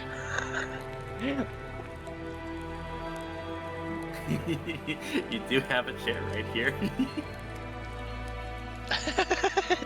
that. I've only got one sorcery point left. But I could You know, use- hey, motherfuckers! You have a cleric who's repeatedly cast silence in front of Silence. you I was several gonna say, does times. Earth have silence? Fair enough. You sat there and let us think out loud. Yeah, I know, because it was funny. Fuck off, Keo. I love He's you like, so listen much. to these fools. Aye. Also, I was getting a glass of water. Okay. Look what they need to mimic even a fraction of his power. I do like my idea though. Lock them inside their own house. Oh Jesus mean- fucking Christ! Well, okay, so we need to figure out if it opens the fountain. So we found the mechanism. That's all we found so far, right? Yes. Mm-hmm. We need to Seems to find be- what is making the noise of grinding. That way we can silence that area rather than I mean, Logic if it- would Oh, dictate. I mean, logic would I dictate it's mean, probably it is around. a fairly. It would cover this entire area. I Yeah, wouldn't worry logic about would it too much, dictate dude. it's the fountain area, or at the very least, the statue, like another raised thing Maybe. Yeah. that can have something underneath it. Mhm. I mean, I can only have one silence area up, and it doesn't look like this is the one that moves. It's probably something over here. No, So, that's a totally different mechanism. unbecomes fart cloud, cast silence. Yeah. All right. Your minute is uninterrupted, and you are able to cast silence on the water fountain area. Oh, to see perfectly take over it. effect. Yeah. And then I will interact with it since I'm not fart gas yet. Yes. Mhm. Yeah. And I will twist it. You reach into the water and grab hold of the brass nozzle base and give it a hearty twist to find that it clicks into a different alignment. I had a cool sound effect, but you're not going to hear it now, since there is a rumble that you feel as the water fountain, as an entire unit, begins to lift up, as if a stone elevator of sorts begins to rise, and the water fountain extends upwards about 15 feet in the air, and it's a 10 by 10 space for people and or cargo to stand on, for it to slink back down into the earth to somewhere else. Oh shit. I'm on fart clouds. Yeah. Kalo. I'm assuming they Whee! like merge Yeah. with each other in this. One big fart cloud. Yeah, Yeah, essentially sure. occupying space for the time being. You can see there's an additional mechanism, Arathol, a lever that can go up and down, which, after letting all of your gaseous companions get close to form, you hit it, and down you go. Oh, the level crunk. That is a good point to take a 15.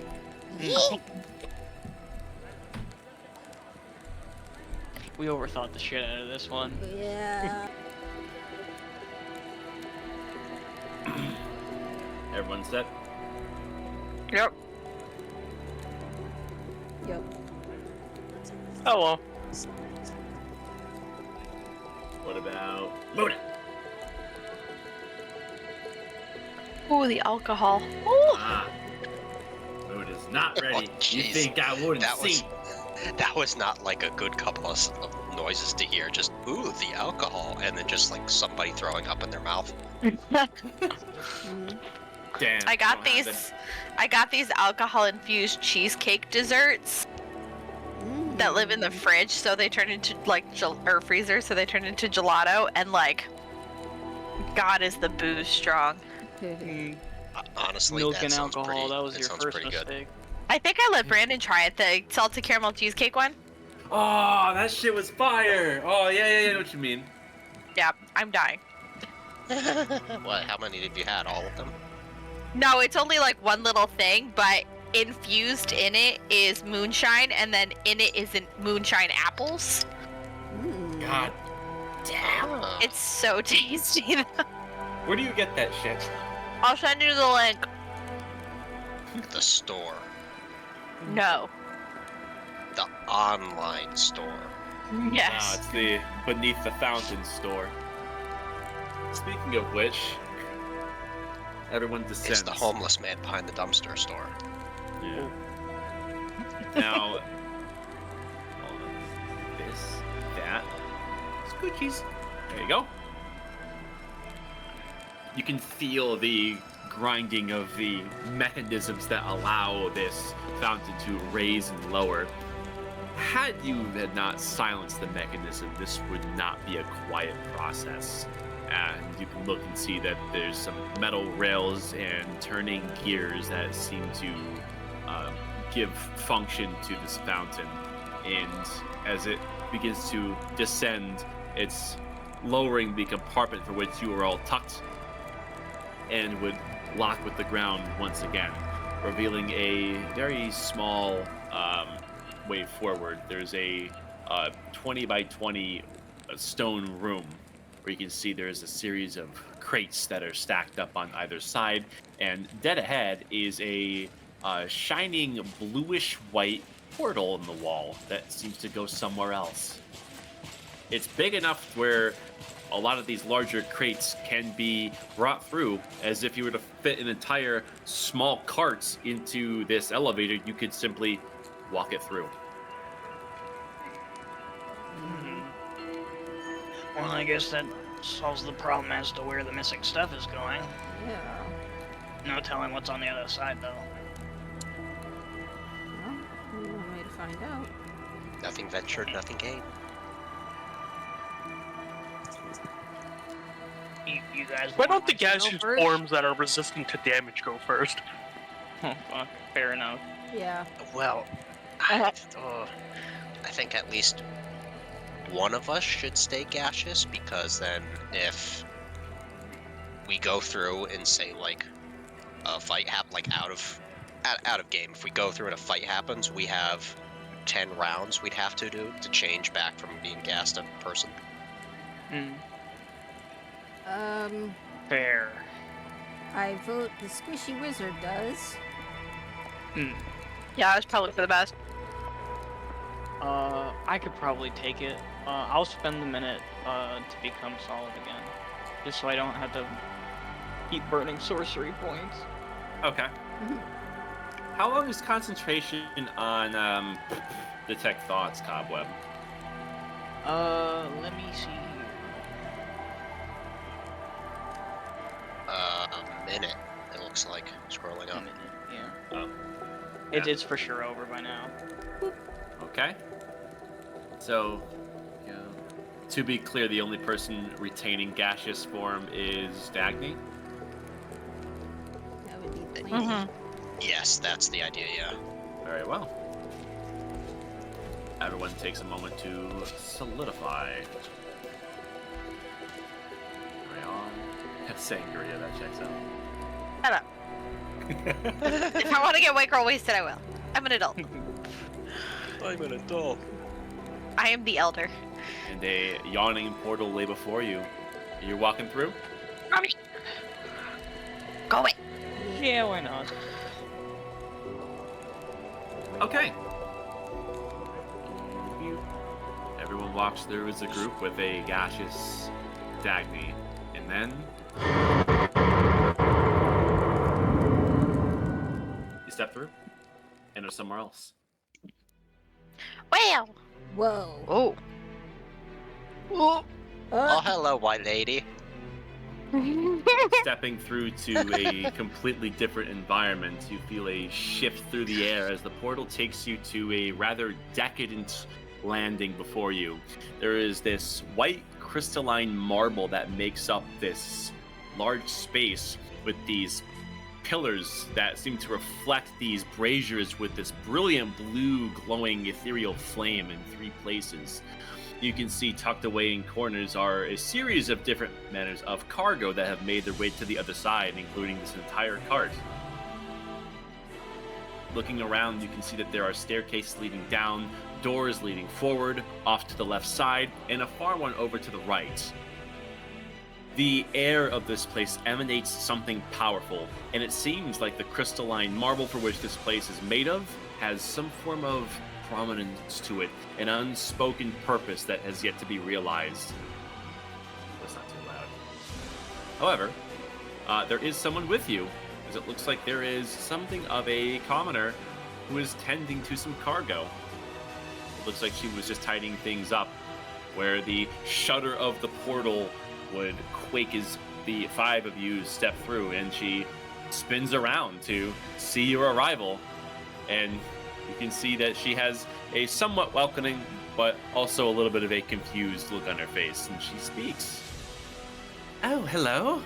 I think we were expecting more cargo, but I can help you get around, I suppose. You are, new Attributus?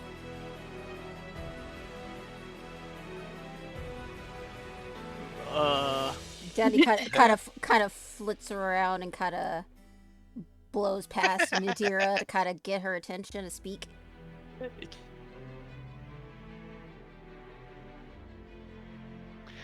Yes, we're just here,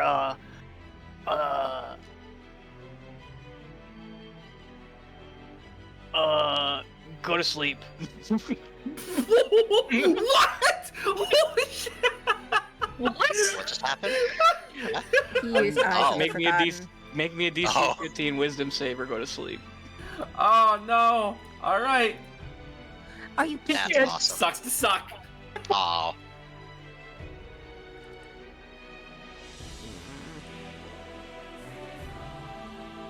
And then All right. you look so overworked. Look at you. You need some sleep, fuck's sake.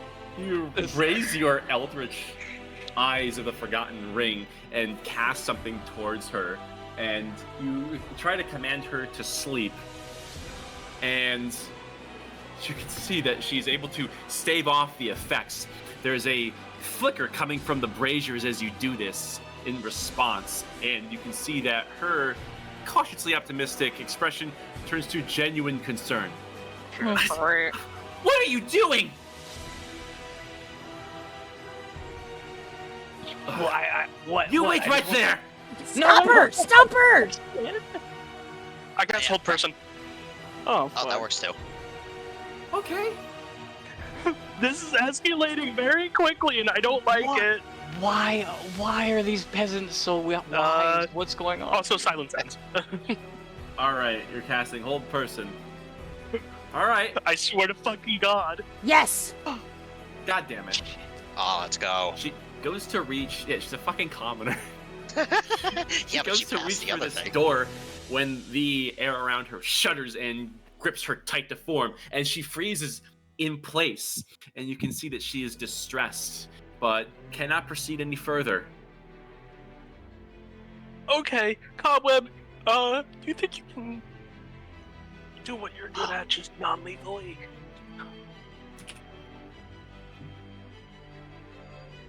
Wait, you Punch her in the wait, you want me to back. club her over the head? What are you Yes. talking about? Oh, okay. Shit. Sorry. People don't normally ask me on purpose. Try not He to walks go over. Shit, man. I'm so sorry about this. He wraps the big blasta in the white dragon leather and bonks her over the head with it. Well, she's paralyzed, and she's not exactly a fighter, so I'm gonna keep a few easy rolls even easier. KO. Damn. Oh shit. All right. Dagny's gonna kind of make a show in her wispy form of kind of making the motion of going around this chick and kind of dragging her to a place where she's hidden, like Can I- over near yeah, the can I cart over drag here. I was gonna say, yeah, put her in Yeah. there. All right, Dagny has become my intrusive thoughts. Fuck. drag her over to the cart and schlep her in. And there's a series of crates and objects that you can stack over her as to not give away that she's taking a nap there. Yeah, Okay. just as I'm walking away, just so sorry. Okay. Now, for brevity, are these stairs going up like spiral staircases in the corners right there? They're going down. Oh, okay, they're going down. Okay. Ah. So, random If I assortment of hadn't- doors or stairs? What do you think If is I- best? Yeah. If I had one more second level spell slot, I could do something fucking hilarious. Reduce. No, I was gonna, what is it? Establish a telepathic link with her, and they use Alter Self, to turn myself into her.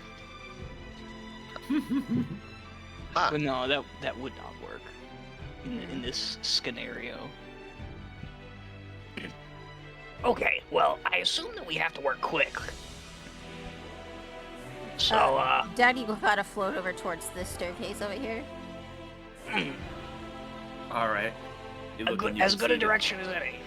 It's a tightly tucked staircase, and it heads down a good 15 feet.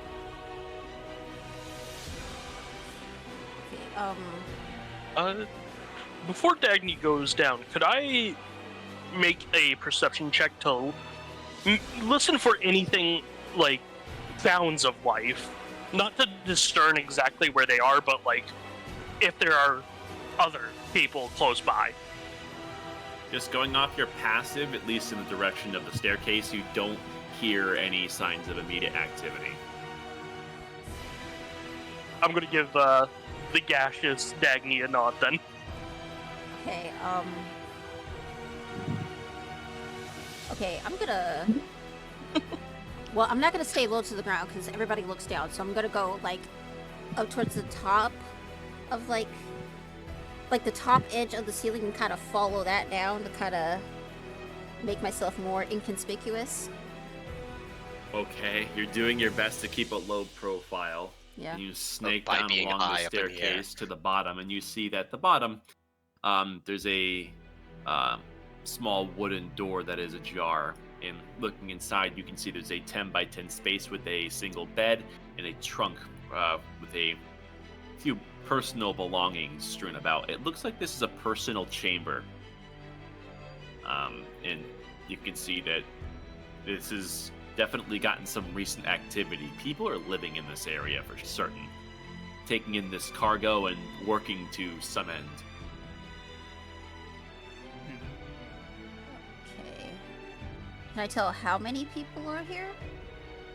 This looks like a bunk, for like a single occupant.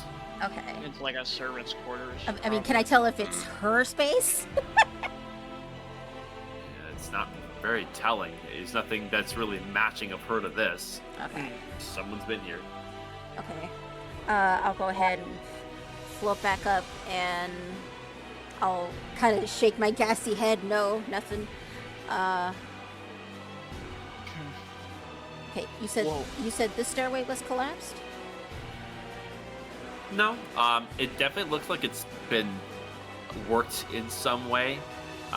Some of the tile has been upturned. I'm not really sure what that's all about. However, it does look like it still can be headed down. I'm gonna go ahead. Yeah, I would assume it's just another servant's quarters. Yeah, I tell you what, the lady, when she was going to go snitch on us, she was going to go through those metal doors right over there, and he points. I'd wager that's as good a guess as any. Okay. Does it seem like there's any gaps in this door that I can slip through? In your windwalk form, no. Okay. Fair enough. There's a very faint rum that's coming from the far side of these doors. I guess. What's like the door handle? Like a regular, These are just like metal doorknob, doors. or? And they have knobs, you know. Okay, yeah, I'm gonna twist it just to make sure it's. I'm assuming it's unlocked, but Well, I is. know this is the cliche agonizing over a door for 30 fucking minutes, but we should check it for traps first. okay. Yeah. Just in case, because we're all grouped up and I'm having Well, I flashbacks. mean, logic would dictate if she was going to run and open those doors, she would trigger the trap. Well, yeah, but there's no telling what the... I mean, yeah, go for it, why not? Just gonna open up the door a crack, just to like peek through. Okay. Not fully, just swing it open. These doors are well made. You can see on the left door there is a depiction of one king, the first king, Sidonus, And on the right, there is another similar depiction of the second king, Leandros. You open up the first door and peek through. It seems as though you haven't necessarily drawn any attention to yourself, but you can see there's something of a magical sigil on the ground, where there's a mage that's hard at work. Another white lady. Hmm. I'm assuming she's facing like this way, right? Yeah, her attention is down at the markings in the ground. You can see that they are giving off a powerful pulse, and there's a line in the ground that leads to an additional set of double doors where it continues underneath. Hmm.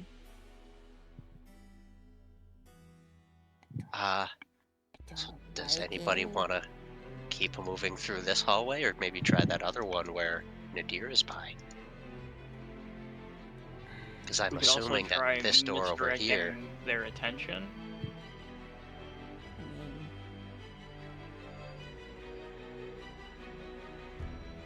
What do I got? Fuck it. I'll float over to where Nadira is staring at this door. Is there any noise coming from behind it or anything audible, given that it's made of, metal?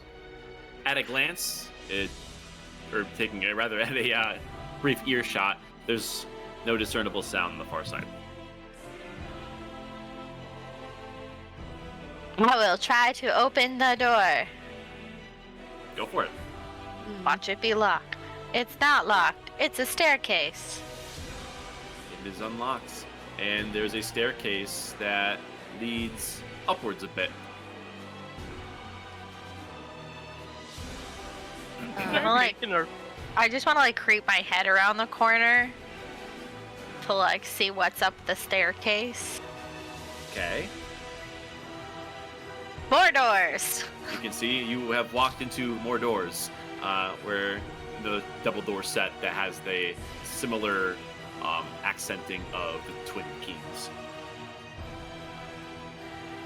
B-Man, since I took note of you saying that the things right here reacted to Cobweb using his thing, can I make an Arcana check to see if I can identify this at all? Yeah, sure. Oh boy, I'm stupid, but I'm trying. I'll give you +4 with my.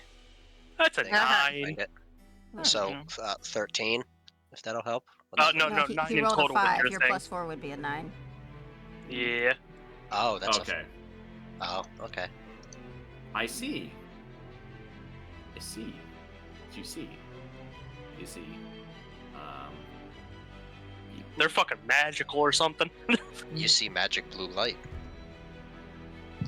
You look carefully, and there's something familiar about the tiny little speck in the center of this flame.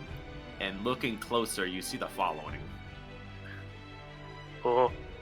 Grab it.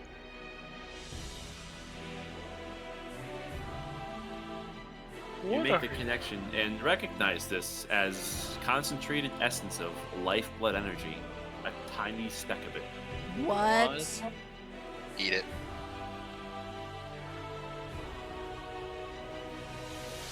No. What the fuck is happening here? Lifeblood from what? Lifeblood? Yeah. This is lifeblood from what? And it, What the fuck Okay. did they do?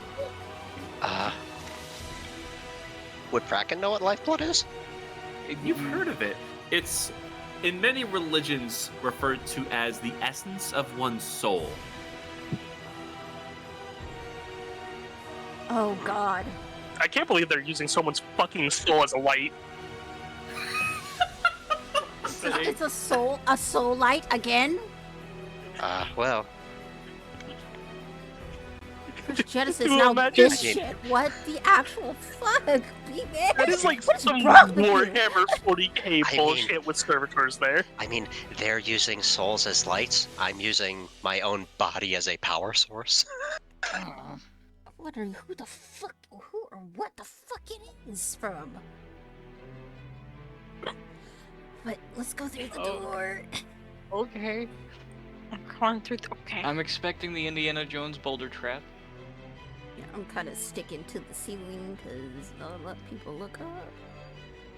Hey, do you guys know where Dagny went? I can't find her. It's just like a pig that can't look up.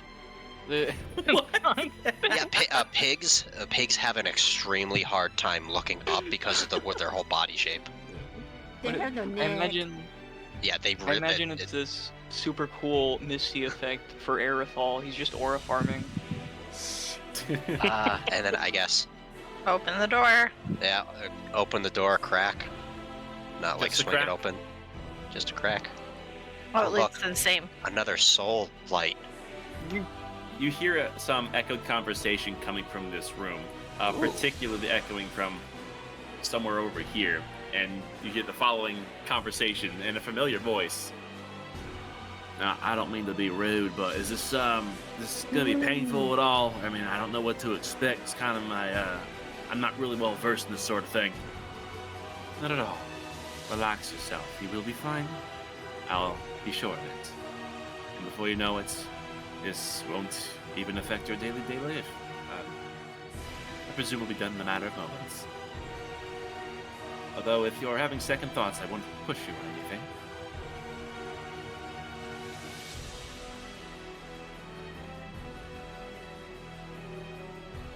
It's the southern guy. They're gonna kill him. I think I'm they are wondering going who the to. fuck the other voice is.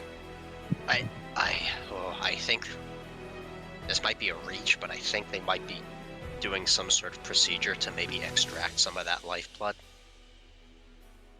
Alright, fuck it, we bull. I'm gonna try. I'm sticking to the ceiling and I'm gonna very slowly come through the door, get to a point where I can see these people. Roll stealth. Wait, before you roll, do I have an inspiration to give you? I do. Take my inspiration. I lend you my energy. Thank you, sir. Nice. 22. Well, fuck, with a 22, yeah. Cling to the crystalline ceiling as though a misted shadow. Be very slow. And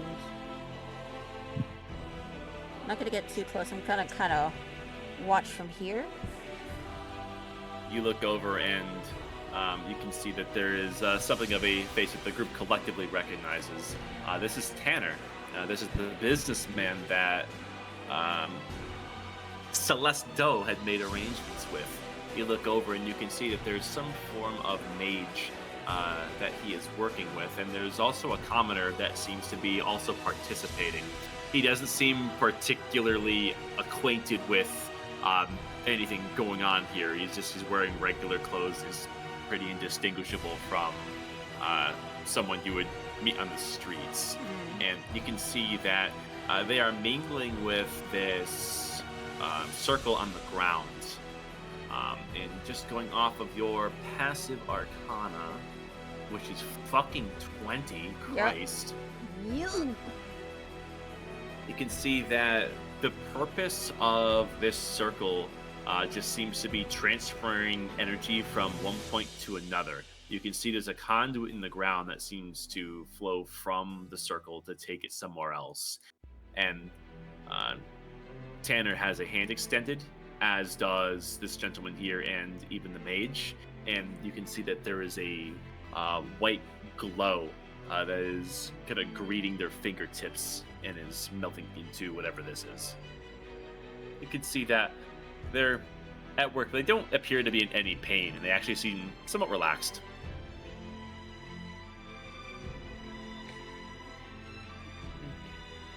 Okay. Okay, well, I'm assuming that this little Hey. line right over here connects to the arcane sigil in the other room that we saw with the spooky magician lady. Probably. I think we should follow the ley lines to a convergence point and then follow that. Well, see, the thing is, I don't know if Okay, if they're not going to continue doing anything else, I'm going to fall back.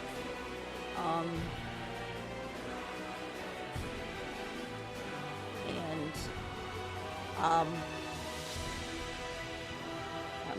I'm in gaseous form. I don't know if I'm able to just kind of make hand motions or anything like this. Kraken, can't you? I can speak to anybody I can see telepathically. They just can't speak back to me. But you can Fair enough. form a link. All right. Yeah, I guess I can burn a use of this, just so Dagny can speak. Wait, hold on a second. You can revert to cloud form. And I don't think it prevents your. It doesn't say it prevents your ability to speak. Fair. So I'm gonna say. I mean, I'm sure gaseous form does, but this is a high level spell. I'm gonna say you should be able to talk in this form. Okay, I'm gonna float on back in. I'm gonna say, looks like one of the fletchlings, and there's a mage there. They have their hands over another one of these circles, and they're transferring energy into this thing. There's another door up ahead. There's a ley line that's kind of heading towards that door. There's something larger here afoot. I'm not sure what they're planning, but... Oh, Christ! You good? She saw Jesus. I'm sorry, 1 second. I swear.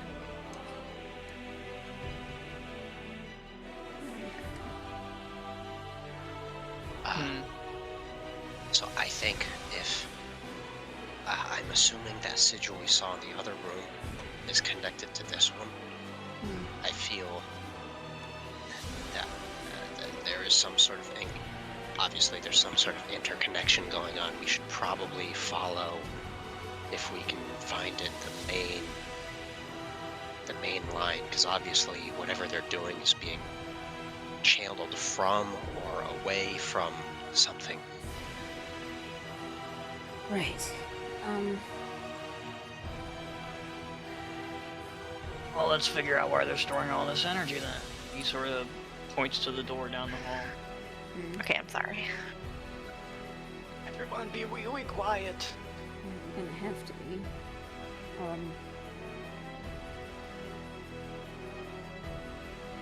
Nadira, you might need to pass without a trace again to be safe. Okay. Sorry, was not listening. For reference, Stormy knocked over the entire stack of my textbooks Okay. on top of him. Oh, that's Nice. sweet. Fucking Nice. Stupid. So, Mobby. Okay, we're sneaking. Got it. 30 seconds. Give me. I have to find it in my spell list. Sneaky beaky, sneaky sneaky. There we go. Just pulling the door shut before you commit Oh, any yeah, verbal. yeah. Is that concentration? I didn't think it was concentration. It's not concentration. Yeah, no, the windwalk I think is just straight up 8 hours. Yeah, Yeah. just straight up. It says I'm concentrating on something else. Well, you were concentrating on pass without a trace before. I imagine that first one wore off. Oh, think pass is- okay. Yeah. Yeah, nope. It still We thinks pass I'm without a trace. concentrating on- Okay, go away, Stormy. Jesus, I'm gonna murder you. Away. Alright.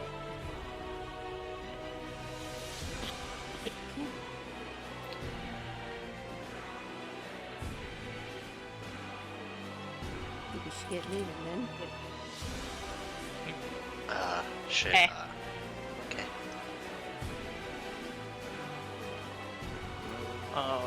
Cobweb stealthily crawls along the ground like a fucking abnormal titan.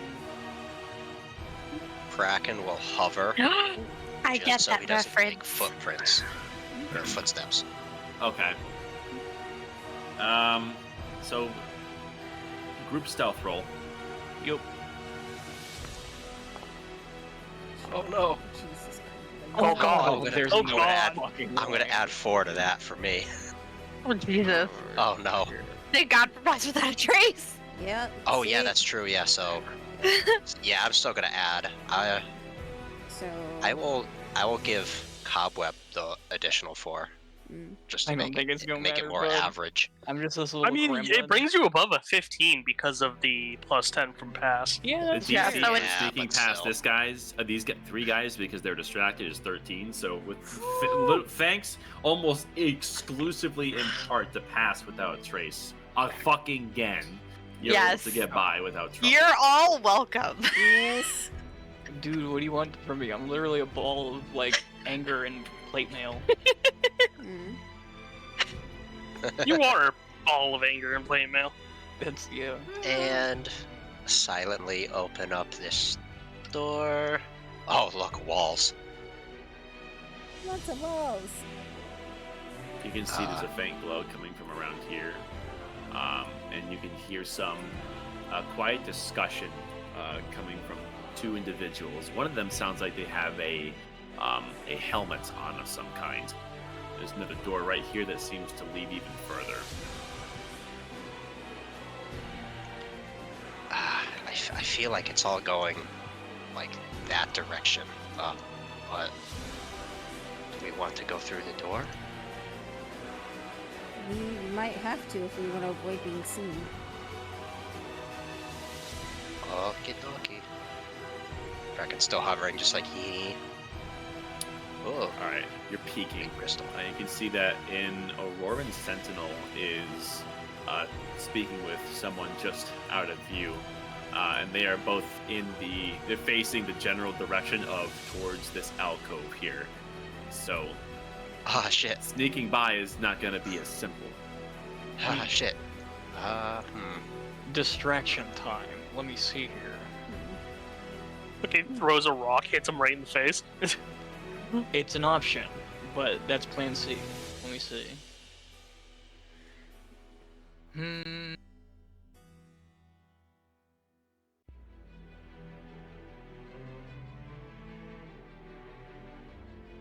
I'll do something weird, but okay, so do they have any like loose clothing? Like a sort of cape or cloak? I think the Sentinel technically does, Yeah. Okay. but that's Uh, up to the DM. What are your intentions here? Well, basically, I'm going to, peek around the corner and cast, or attempt to cast this, to create a harmless sensory effect, basically jostling him with wind, which is strange in an underground environment, and, breaking their, basically making it seem just weird enough, to break their line of sight with the alcove, but not so intrusive that it sets them off. So you're just casting Gust on like what over here? Yeah, like his clothes. I'm going Oh. to basically blow them around just a little bit. Okay. You blow them around a little bit, and the conversation stops mid-sentence. And you can see that they both are looking over at his cloth for only but a second, and the Sentinel seems a little confused, and he speaks up going, Side effects, I suppose. Are they supposed to do that? Fuck. Okay. I can't believe that Sentinel broke wind.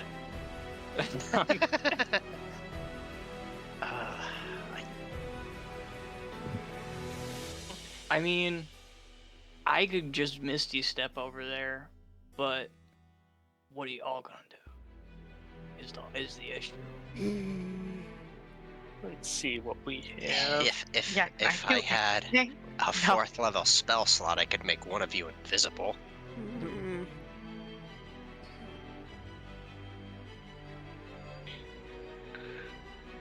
I have an idea. Kraken, do you have that arcane eye prepared? Yes, but I don't have a slot to use it. Oh, fair enough. I only have one 4th level slot, man. Yeah. What if we just made it so we looked like we belonged and just kept walking? Social engineering. More I often than not, mean- people believe you belong somewhere if you look like you belong. You just gotta act like you're not carrying, what was it, like 10 pounds of cocaine or whatever Well, through the airport. do you really think we're gonna pass as janitors? Oh god, No. fuck no, I was just trying to be funny. Oh, fair enough. I'm trying to look through my spell list to see if I got anything, but I don't. I mean, we all could just revert back to clouds and try to float up on the Oh my ceiling. god, you're so fucking right. Yeah, we Yes. could. It does last for 8 Yes. hours. God damn it, we're sitting here. Alright. Yes. Okay, guys, time to Oh, become leave that door open. art clouds. Keep that door open because we won't be able to reopen it. Yeah, I say let's become clouds, stick to the ceiling, and then go from there. See, the ceiling idea's not so bad now, huh? Okay, Dagny. So we'll have to go one at least one person at a time to get to Yeah. the door. Yeah. I don't know. That sentinel looks like he's pretty capable in lifting his neck towards the direction of up. He ain't no pig, even though he's a pig. Yeah, yeah. Are there any vents in the ceiling? No. Any holes? Nothing like there's that? no HVAC in a place like this. Oh, look, you never know, okay? There should be, though. It's probably really stuffy in here. That's not up to COVID Well, protocol. Well, we don't know where this is, too, so. I mean, who wants to go? Because I can go since I I'm shall right go. in front I of the turn door. into Okay. gas and then I cross. Okay, so I'm gonna stop you right there, partner. Oh, This God. takes a minute to do, remember? Yep. Yeah. Oh, yeah. You've been here for a good, I'm gonna call it maybe 3 or 4 rounds. And it's your intention to go gaseous is set in place. You do hear some commotion coming from behind you. Oh, shit. That about sums it can- up. Try to take it easy for the rest of the day. You should be all right. I recommend an early bedtime. And it looks like they're wrapping up right here. Yeah, Oh. might want to move. Go. Just go. Okay. Yeah. I'm going to eat my last sorcery point. Fuck's sake, man. I'm What out. are you doing? I'm gonna Misty Step. I'm gonna Misty Step over here into the opposite alcove if possible. Okay. Oh, whoops. Oh, ooh, ooh, ooh. Game angry. Oh shit. Oh, Ooh, did you game both try to angry. move at the same time? Yeah, My fault. game angry, Sorry. Fuck. motherfucker. This is not good. All right. Well. Open the door. Oh, why did I disappear? because you were highlighted. Oh, This sucks. So sorry. Uh-oh. B-Man might have to refresh his page. Shit on a shingle. oh, that means man. don't we all would have to refresh? Yeah. Yeah. Motherfucker. Whatever. Group refresh. No. Okay. Quick, everybody, get into that room since he can't do anything about it. What do you mean, B-Man? We were always over there. Just say go. Like just go. I Just think try we to all crit sneak on as fast ourselves. as you That's can crazy. sneak. All Yeah. right. Luckily, I really didn't have anything like important tabbed or anything, so that's fine. This is why I keep Foundry minimized and I open up my DM instance in browser, so I don't have to do any of that. All right. Anyways, you Misty Step, effortlessly get across the small gap of detection, as it were. Another door lay before you, and you can hear a more cavernous thrum coming from the other side, as well as some echoed chit chat from farther away. Well, open it. And as for the Forias, it looks like they're starting to wrap up here. You have maybe about a round or two to react. Yeah. Oh, Yeah. well. I'm gonna go ahead and stick to the ceiling and kind of. I'm gonna float my ass over and be above cobweb. Going Open the off your door. previous stealth roll, which is 34. Oh, never the fuck mind, which is sufficient. You get across without incident. Oh At the God. same time, Cobweb's gonna open the door, sort of letting the steam lady fly over his head. Okay. You look into a shit. Oh, it's larger not that much room, better.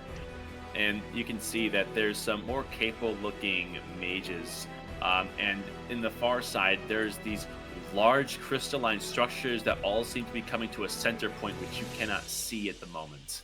And there's a thrum and glow coming from this far structure. It does seem to be the epicenter of whatever effort is taking place here. How high is the ceiling? The ceiling in this room, I'm gonna say, is 50 feet high. All right. I'm taking advantage of it, going into the room, going 50 feet up. Trying to stay All right. out of these guys' lines of sight. Yep. Bracken will gaseous form, like the plan was for everybody to do it, and I same don't. thing. You need a minute. To No, do we don't that. have the time. You have maybe 2 rounds before you're gonna start Oh, seeing some faces turn here. Let's see. What? Well, you don't have to be gaseous actually, because the flying speed is a separate deal. Mm. So you can still What? you can No, still you do this. have to be in that form You for have that. to be formed to use it. No, I can fly, regardless. Yeah. But They're gonna notice a giant yeah, flying exactly. lizard. Yeah, it's going to be a flying set of Oh, armor. I'm tripping. Yeah, you're right. I don't have anything. Let me see. All right. Okay, I don't yeah, need I'm gonna time try to. something stupid. You know, to be really Uh, funny. Will be really funny. What was the, yeah. So I have a cantrip that makes noise. Technically, Mm. Okay. I wonder if I could target an area to try to distract this guard, and while they're distracted, just slip right by as fast as I can. You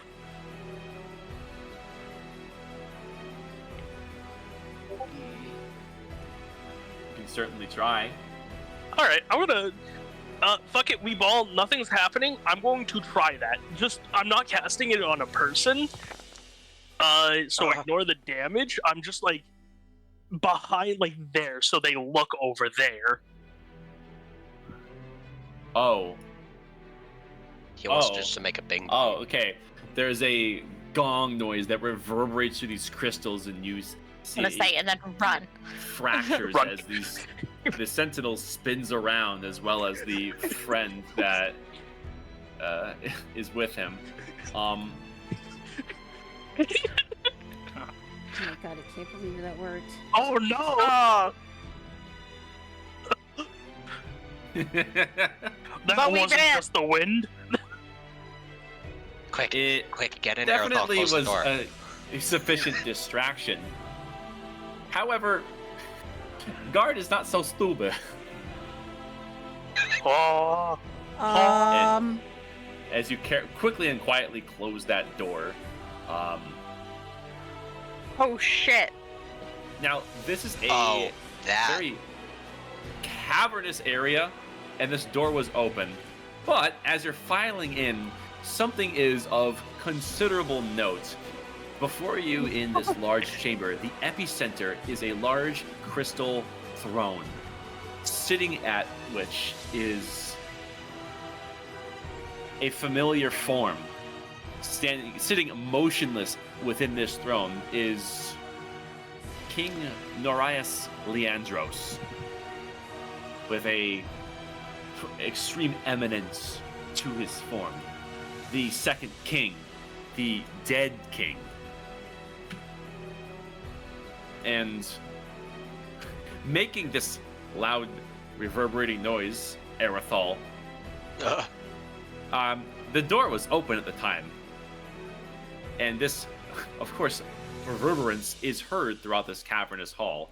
Everyone files in and closes the door, and this mage gentleman spins around, as does this drow. You are noticed. And If. go ahead. Oh, I was just saying, if you could see Bracken's face, just like he is dumbfounded, staring at the king. this wasn't the bathroom. We have girl bossed a little too close to the sun. Like, We're here to sweep the floor. if Bracken was holding something, it would not be being held anymore. Fuck's sake. This mage looks wildly at all of you, and there is confusion on his face. What in the hells? Who are all of you? Interns?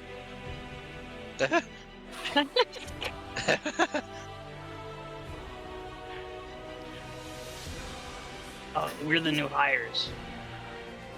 Okay, can I take advantage of them just barging in here to kind of get a closer look at what's going on over here? If you're gonna do that, show me some movement. I'm gonna...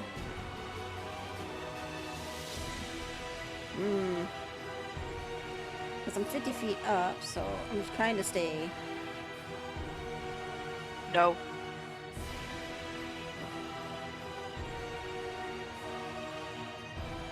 Just kind of be right there. All right. Yeah. Is that Celebrimbor? What? He looks that the blue elf guy looks. Oh, or no, girl, that's a winter yeah. Eladrin. He looks kind of like Celebrimbor. Yeah, it kind of Whatever does, that yeah. Celebrimbor, however his name's pronounced. From Shadow of Mordor. Anyways. What the fuck did you say, Cobweb? We're interns? New hires, interns. New hires? Yeah, we're the new hires. Roll deception. Okay. I'm giving you the +4 for that. Let me see. 100%. Hold on. I don't care. Swear I'm to giving you God my that- inspiration to roll with advantage. I already got it, bro. You're good. Okay.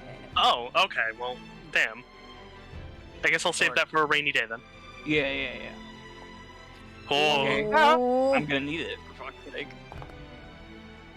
16. +4. Dirty 20. Oh, fuck. Dirty Ooh. 20. All There's right. no way.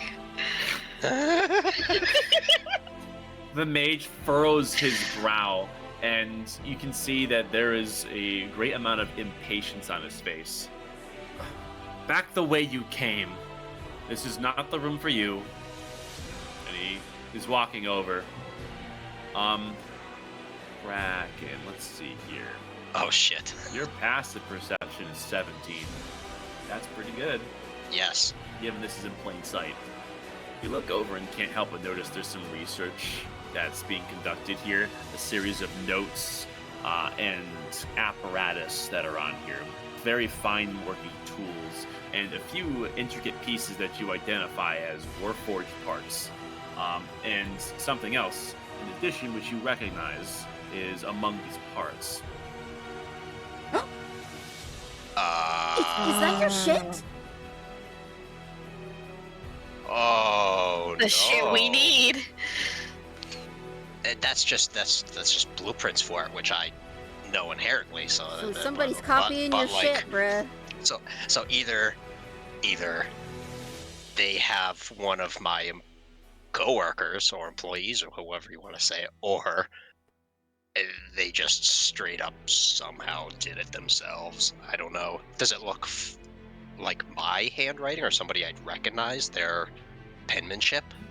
Or is that impossible from this distance? You're gonna have to get closer, but you can see that there's a series of blueprints. So your work is present on that table, in addition to a few other things. Should I? I'm asking for group opinion because this could be bad. Listen, or I'm in camp. pretty good. Bucket Weeball. Yeah. Okay. You're gonna get our asses kicked. We really are. Well, then Bracken will step forward and be like, well, my name is Dr. Bracken Ratanaporn. Why do you, why are my notes here? My blueprints? What Guess we're not the intern. What is this? Oh, good doctor. I apologize. Forgive me. I presume you're here to pick up on our work. It's about time that we had some help with capable hands. You'll have to speak more with Palana on that. I'm not necessarily one of the artificers. I'm simply here to attribute.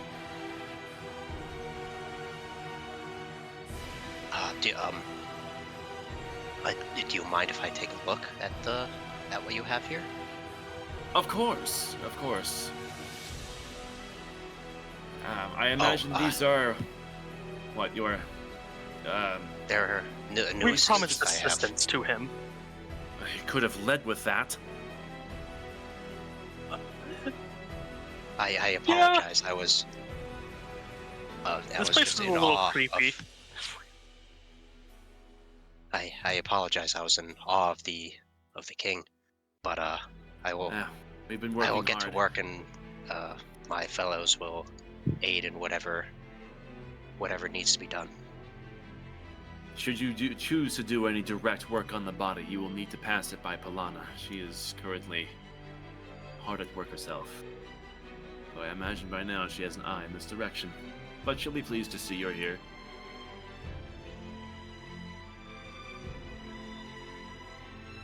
Then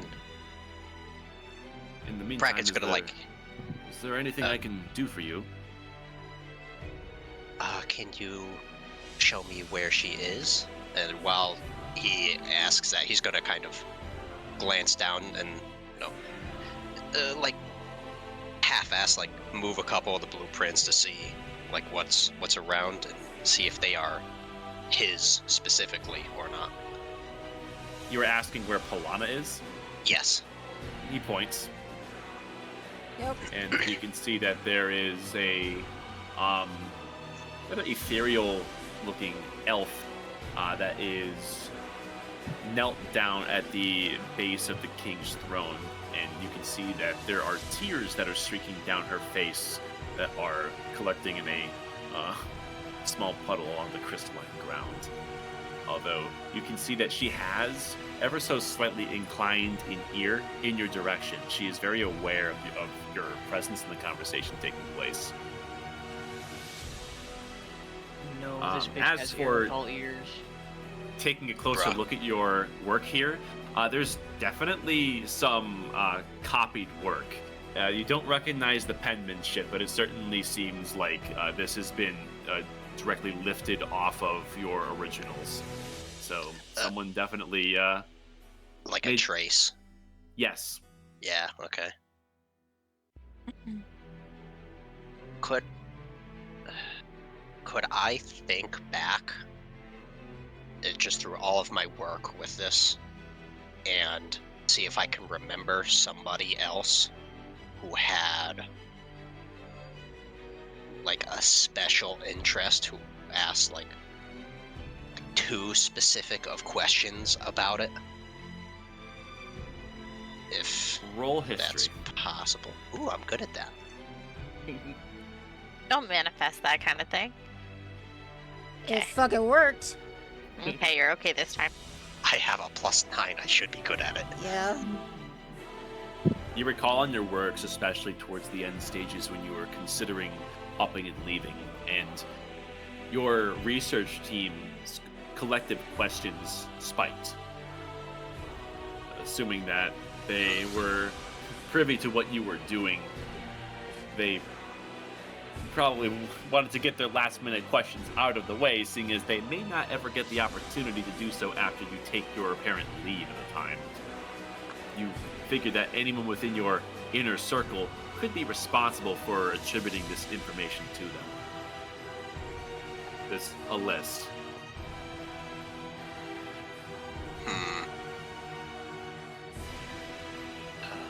Well,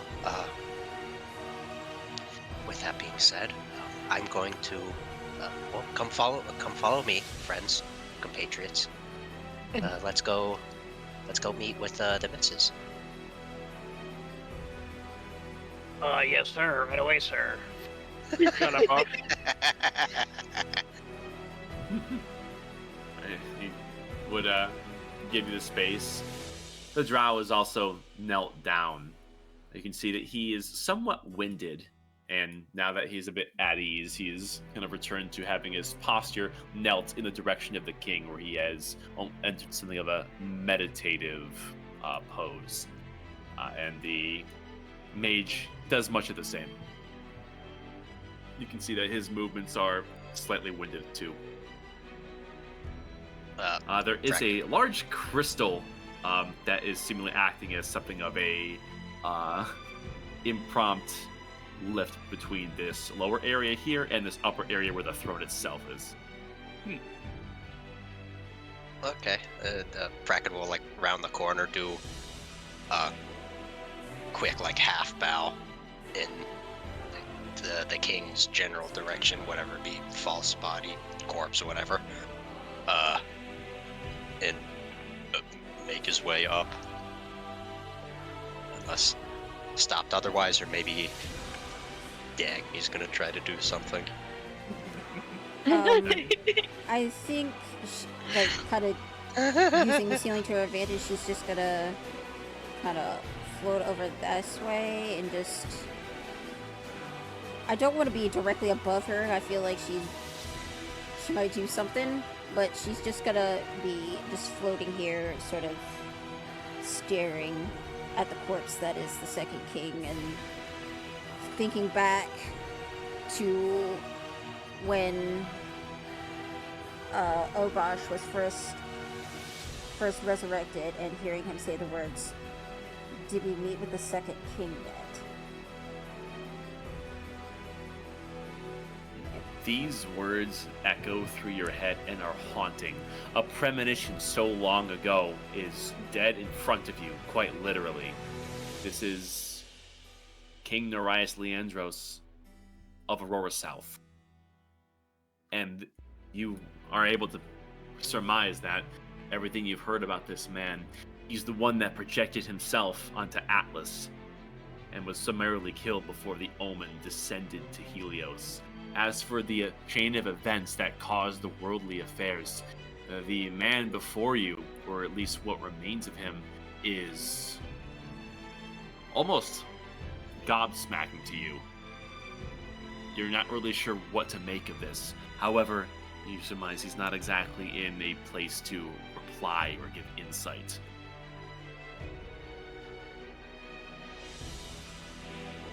And as for Kraken, you're making your way up this ramp, per se, when this crying elf speaks.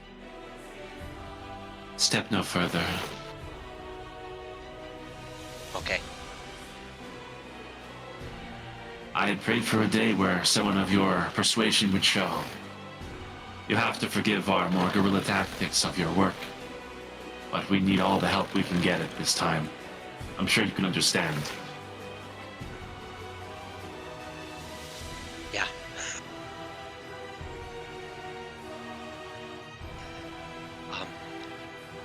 So what is your progress with my fundamentum? Considering what we've acquired, your research with your own fundamentum has become trivial. Simply reference points on how it interacts with more artificial structures. The auric fundamentum will suffice, although its nature is different from what you've created. Still, the parallels are extraordinary. Your work is not too dissimilar to that of the Startographers. To that I commend you. You are a bright mind.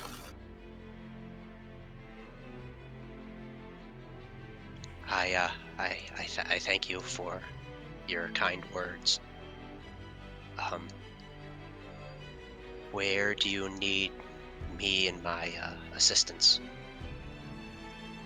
Have you any experience with this bauble, this auric fundamentum? If it's none different than what I have made, I should be an easy pickup. It is quite different, I'm afraid. You'll have to excuse me, but the fruits of our labor are right before us, and I'm willing to gauge your resolve before allowing you to directly interact with all that we have come to accumulate. As you can imagine, the children of Leandros must take caution in every step. But I'll agree with our cause.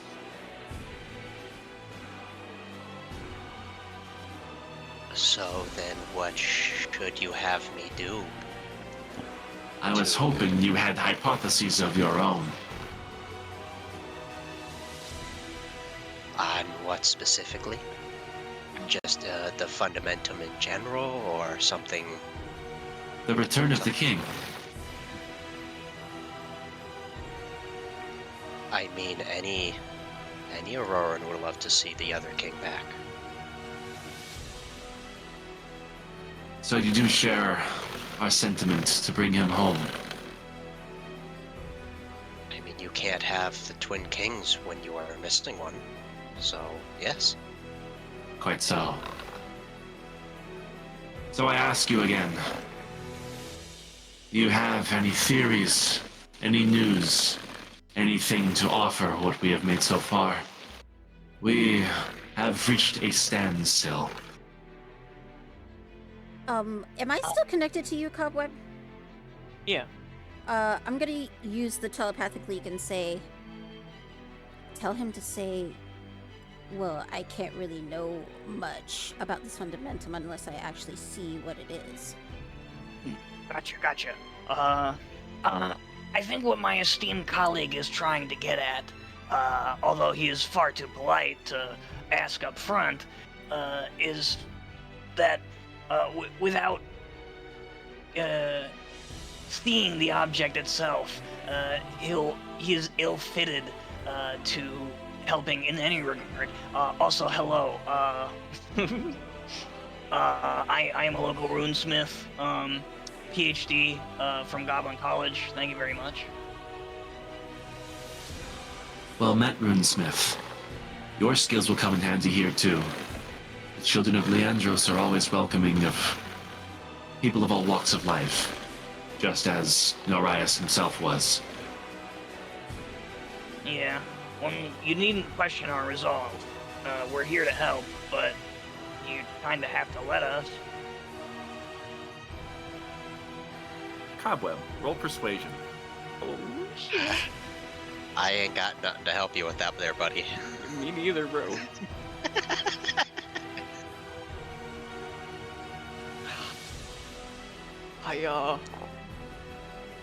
Okay. 12. She lifts a disciplinary finger to you. Patience. Have you attributed yet?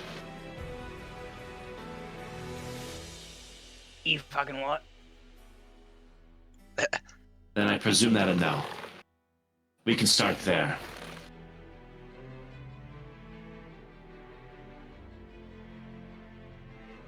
Bracken will only telepathically talk to the gang, like the main party. Yeah. Should we go through with this? Because it's obviously I could be too caught up on the lifeblood stuff, but This is It's lifeblood. Imagine what our lifeblood's probably worth. yeah, exactly. The ascended So soul, it might supercharge this resurrect him. or explode.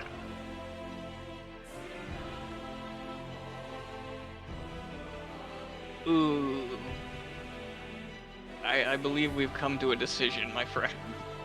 So, with Bracken's inherent knowledge of just like Auroran, with Bracken's inherent knowledge of like the histories and everything of Aurora, is there anything particularly like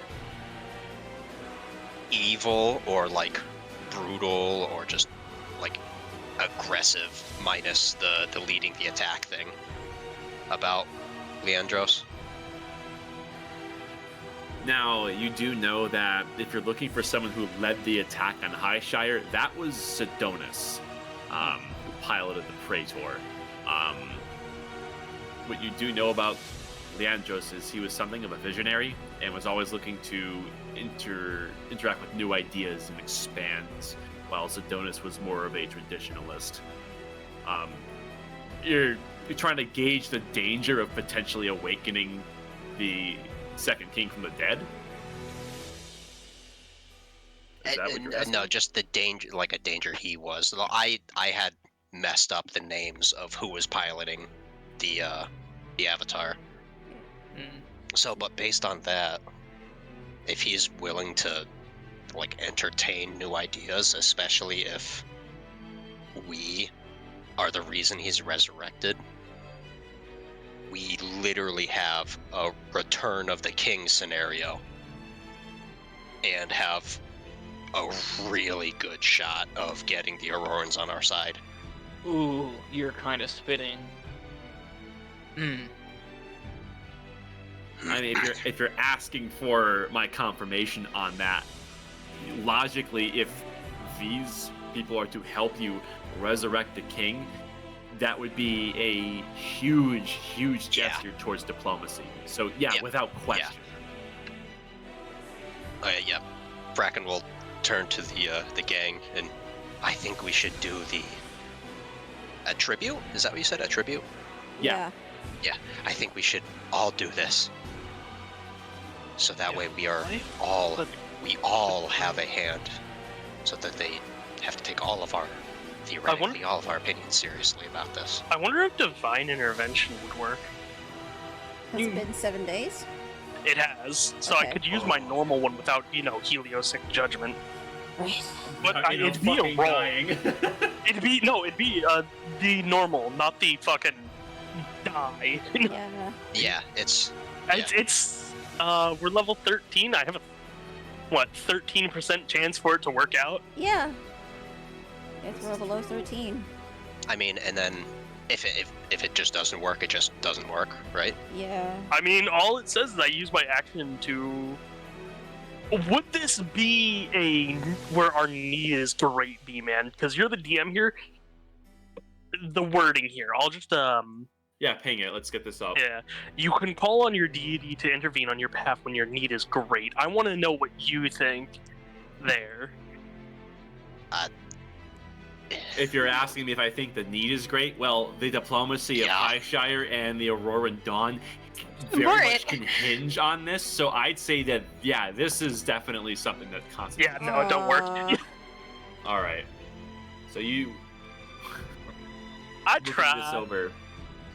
You clutch your chest tight and you call upon the will of Helios to bring life to this king.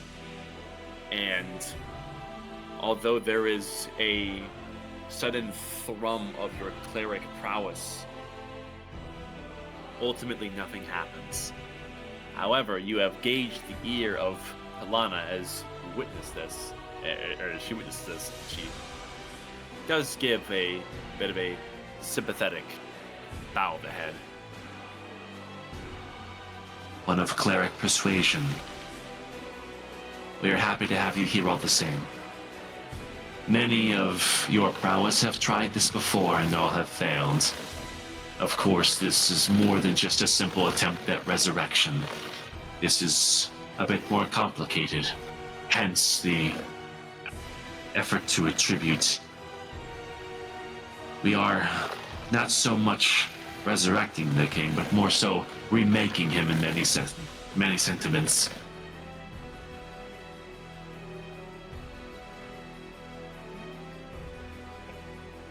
I will have Cobweb posit the question: remake him in your image or in the image as he was? Yeah. So you guys plan on remaking him exactly as he was, right? You are correct. Could Okay. I insight that? Yeah, I'd like to insight that too. All right, yeah, you both can certainly do that. Yeah. 27. Jesus Yeah, Christ! 7. Yeah, she seems sincere. You can see that she definitely has this aura of grief to her, and she cares very deeply for the king. And the devotion that a lot of the people here, everything they've set up, and just the involvement of lifeblood, all the signs you can kind of get from the effort of this place, it's almost beyond just a group of mourning people attempting to resurrect their king. There's almost like a religious messianic air to bringing Leandros back. They understand the world right now is dire, much the same that you do. And they believe that they need their leader in order to have a chance for a future. Thus, these people are willing to do whatever it takes. True devotion. So, take us where we can attribute. Very well. The far doors to the south will take you to one of our circles. We have capable hands that will help you. It is good to see that we have more brothers and sisters among us. You are among like-minded people here. You may stay as long as you like. And she gestures you in this direction, to the raised hallway that leads to double doors. I'm gonna follow her gesture and stick to the ceiling, moving very slowly. All right.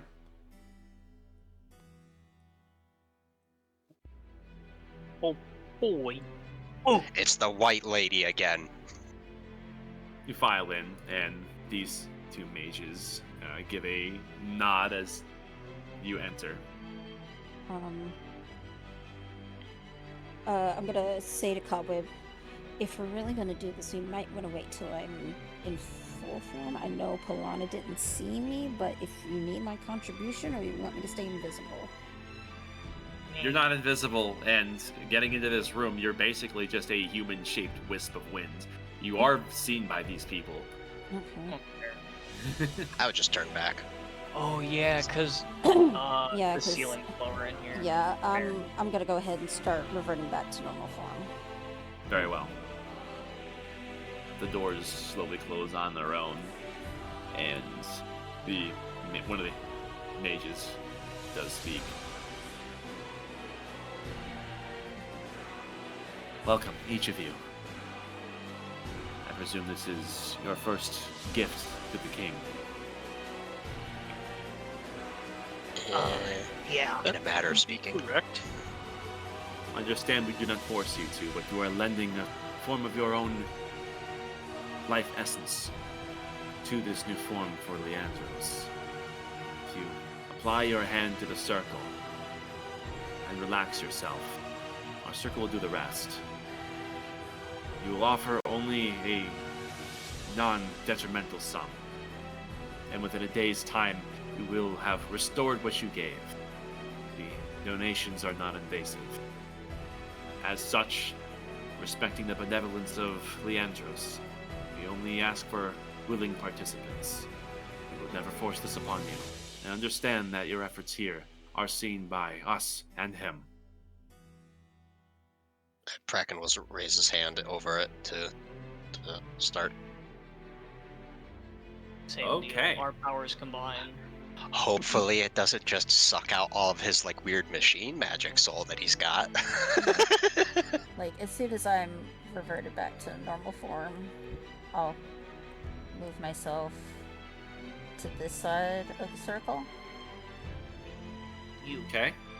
Aerithal will take off the glove on his non-branded hand and put it over. It'd be really bad if they saw that.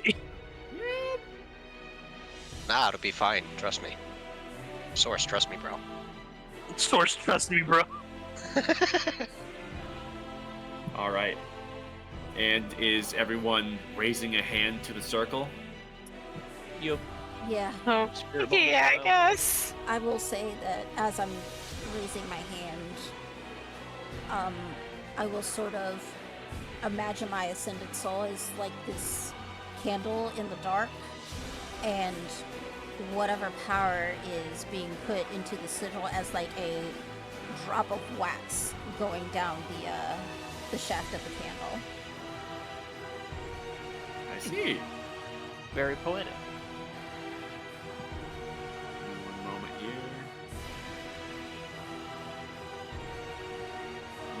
Wow.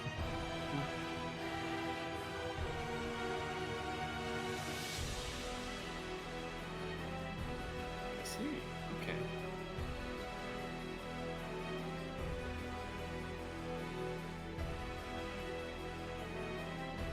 As you all put your hands towards this circle, you feel a coursing concentrate on the palm of your hands, and although it's not painful, there is this immediate draining that you feel, as though your energy for the day is sapped, as if you had run a marathon in a matter of seconds and become quite tired.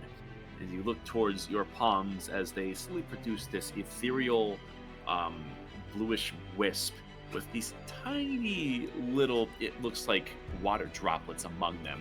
And you can see that this is just a small deposit of lifeblood energy that is coming almost directly out of you.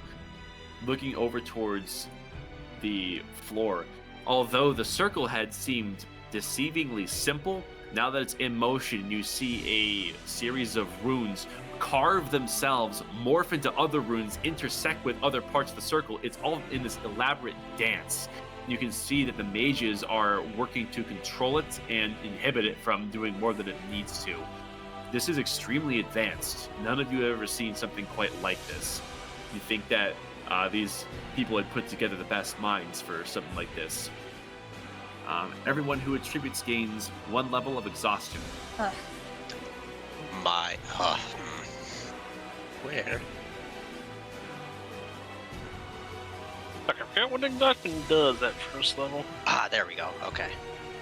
You can see that generally this was going off of what you saw in the other room with Tanner. This is all that was seemingly supposed to happen, but you can see that there's a shift in your hands as this gentle bluish-white etherealness almost becomes brighter, and there's these streaks of gold that begin to come through. The mages overseeing and working carefully with this widen their eyes in surprise, and they shake their heads. What an aurora? And there's a shudder through the room as there's a huge, beam of light that trails along the conduit. And the place briefly shakes, and your chests glow for a few moments before slowly fading away. These mages look at you, stunned. I look back, completely stunned at them. What happened? I was Standing there going to stoic as ask you ever. the same thing. You mean that's not normal? Not at all. Something tells me something interesting is probably going to happen in the other room. Shall we investigate? By all means, we should make sure our king is secure. You look over and you can see that these crystals around Leandros are glowing a bit more brightly than before. Wow.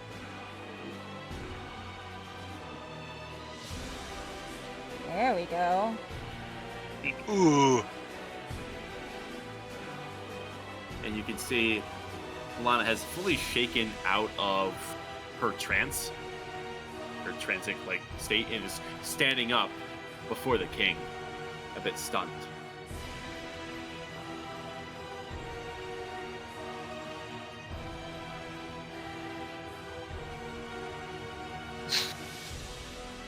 We're just I guess looking we'll at just the keep doorway. Free to move. Come Yeah, wait come a Okay. minute. from the doorway.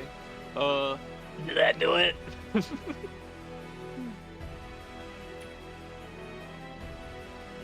Go. You look over and they're not really sure what to make of what's happened here. Lana eventually looks back towards all of you.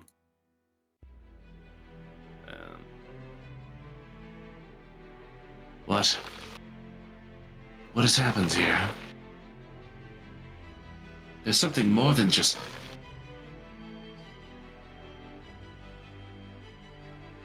You can see that she's trying to find the words, but is unable to find them.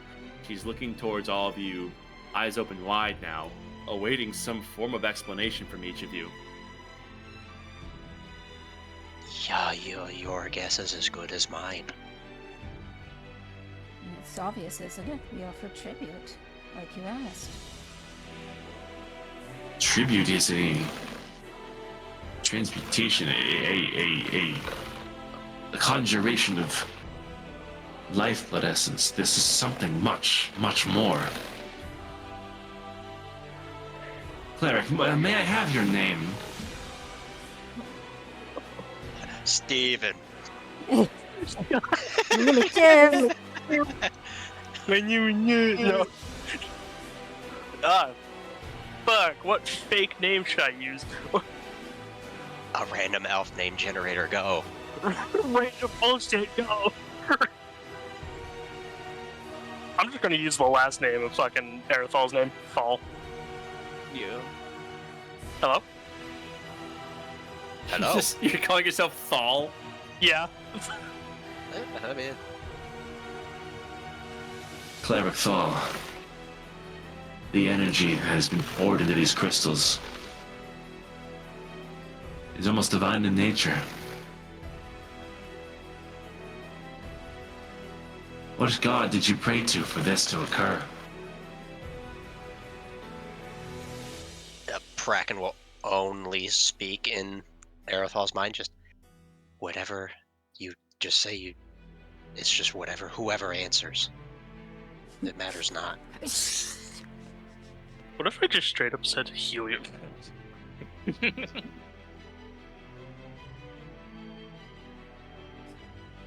But this choice is yours to make.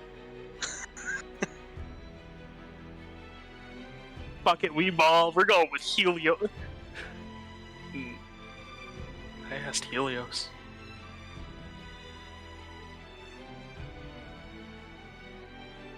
Devoted to the land, the machine.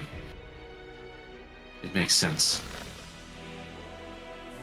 I can see why Leandros would have willed you to come here to do this.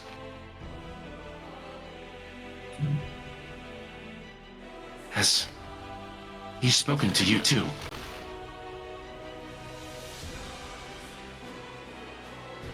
What do you mean by that?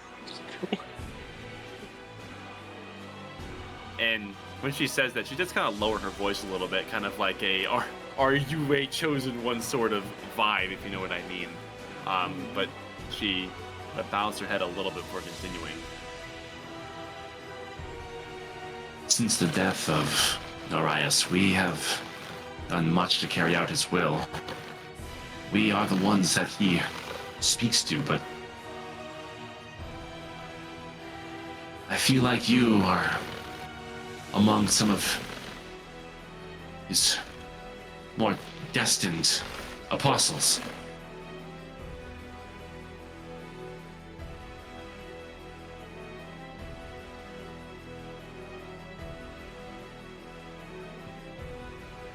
I merely asked Helios what had happened. I see. It was Atlas that took our king. Perhaps it is Helios that will bring it back. Helios did cry when... Sorry, I forgot. She just said its name right in front of me. Ah. The other planet. Why did I just forget it? What? Atlas. Atlas is the moon, and Helios is, of course, the planet. Yes. Helios did show me it crying out at what Atlas did.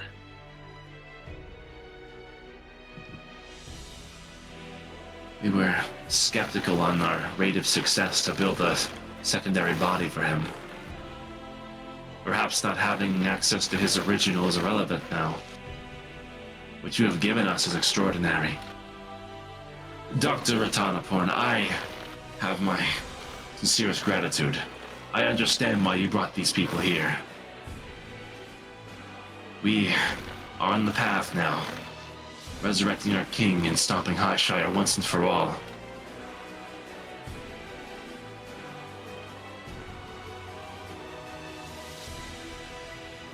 Uh-huh. So, yeah. Oh. Ah, So your Yeah, intention is crazy to that. continue the attack on Highshire, is it?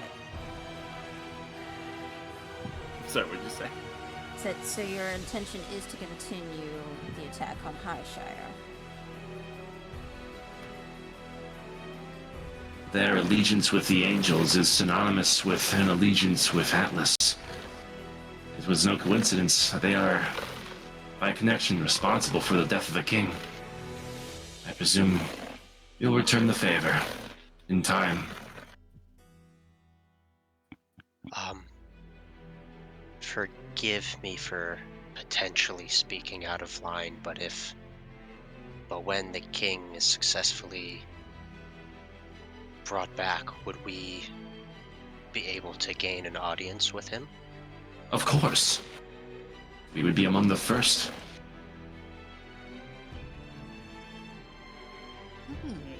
Well, now that you sort of have, the lay of our metal, what's this I hear about a fundamentum? We believe it was the work of cosmic energy that severed his soul from his body. And while that cosmic energy still lay out among the stars, among the lunarscape, we believe King Leandros can never return.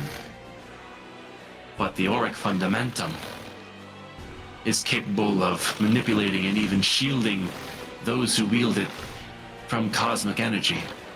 And it's through constructing this artificial body that we make it immune to this effect. We have a vessel for his soul to return to form, so that he may be rid of the grip that the work of Atlas has on him. You think he's trapped? It's all theoretical. You think his soul is trapped on Atlas?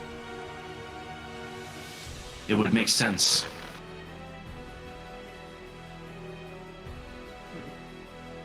And whatever's up there is keeping him from returning to physical form. And you're trying to construct in the body. Okay, I think I pretty much understand what's going on here. This auric fundamentum is acting as his heart, is it? In many respects, yes.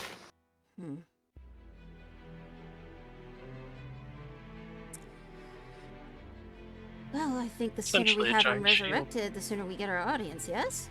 And I just kind of look to the group. Yes.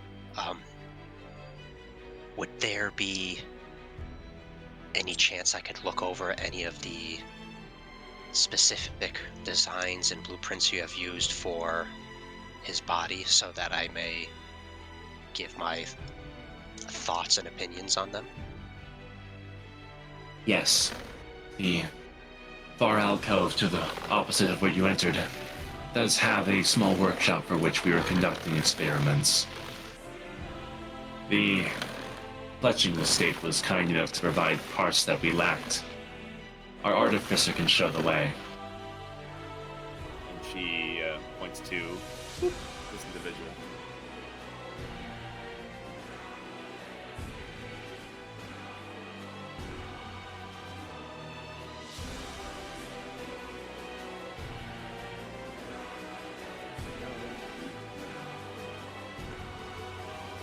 It's okay. We can tell him about the Highshire thing later. That's okay. Take your time. That's okay. Take your time.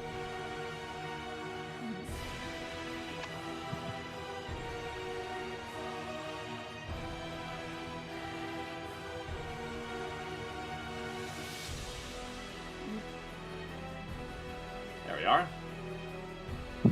The artificer bears some familiar marks throughout history on the surface. She bows her head. This way, brothers and sisters. And whoop.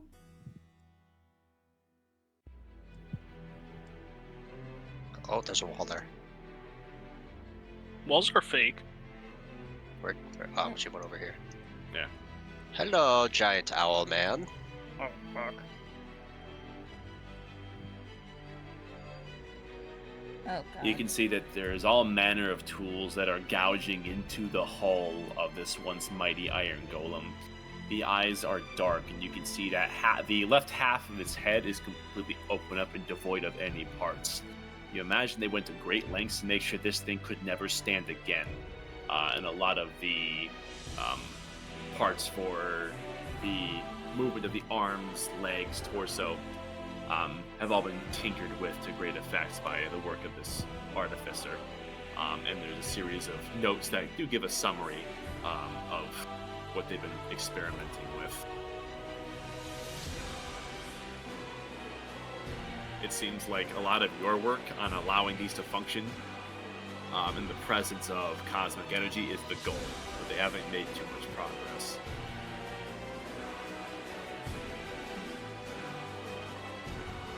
Okay. Me and my entourage will take a look at everything you've got here, if you so please. May we have a little bit of privacy? Of course, Dr. Atanaporn. If you need anything, please do not hesitate. This workshop is of my design. Well, thank you for letting us use it. So, off she goes, back into the main sanctum, giving all of you the room.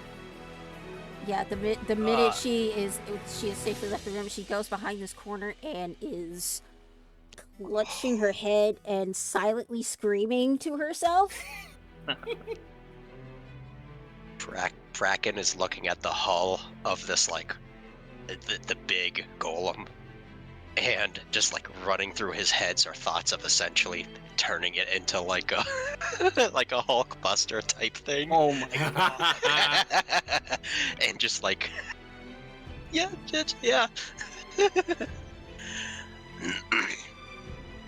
Don't worry, Dagny. We'll set the record straight soon. What do we tell Fulcrum? How are we supposed to grab this thing if it's inside this fake body? Well, they have the land's foremost, artificer when it comes to that, directly working on it. I can assemble a mediocre one, or just like a one. I can do something.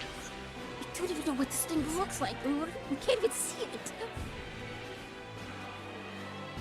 How did we even get here? This was supposed to be just a basic grab and go, not a fucking... Hang on. Fuck! Listen. The way I see it, we have two choices. These guys don't give a shit about Highshire one way or the other. So, we either allow them to use the fundamentum to resurrect their king, and use that as political... Hey, Muda, I can barely hear you, sorry. Yeah, you're very quiet, Buddha. Am I really? Yeah. Yeah. How? I get 200%, I can barely hear you. Yeah, I've turned you up a lot, and I Really? still have a Sorry, hard time. My fucking... What's going on You just turn up your gain. Yeah. Might help. But I get what he's saying. We either allow it to happen, we gain our audience, and have a quite literally, like, the biggest, like, excuse of, like, we help you live again. Can you help us? Or we sabotage the entire thing and go for a potentially harder route.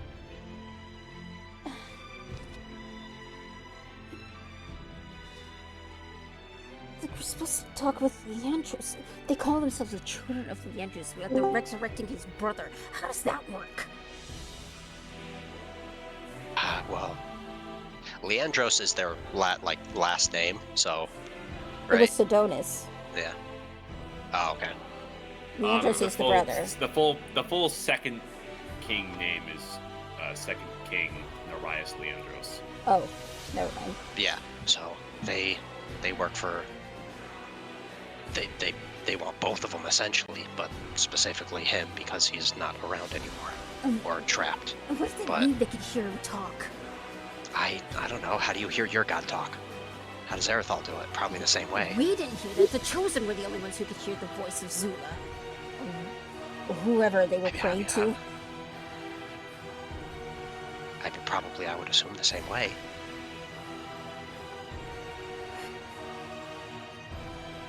we're kind of arguing over potential topics we don't really know of yet. So let's make use of what free time we have before they come asking what we've been doing, and just absorb whatever knowledge we can here.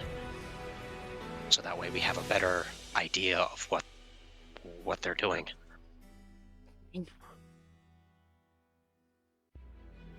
Is my sound any better? No. Not really, No. bruh. What the fuck is going on here? I don't know. You did something, man. Man. Just do what you can, Kraken, please. Don't worry, this can go very bad or very good. So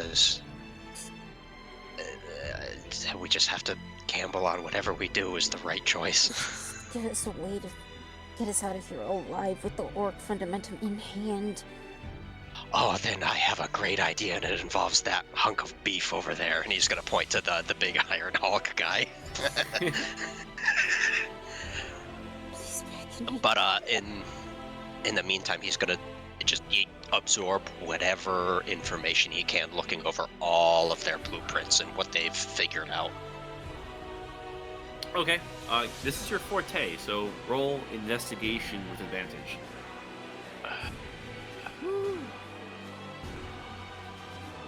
Oh! I'm just gonna do it again, because why not? It's a Great nightmare. Bishop. Your secrets will be known. Kraken will go over to wherever the table is, take his helmet off, and literally just you don't see him blink for the next 10-20 minutes it takes to absorb all of this information. Sit down, remove your helm, and get to work.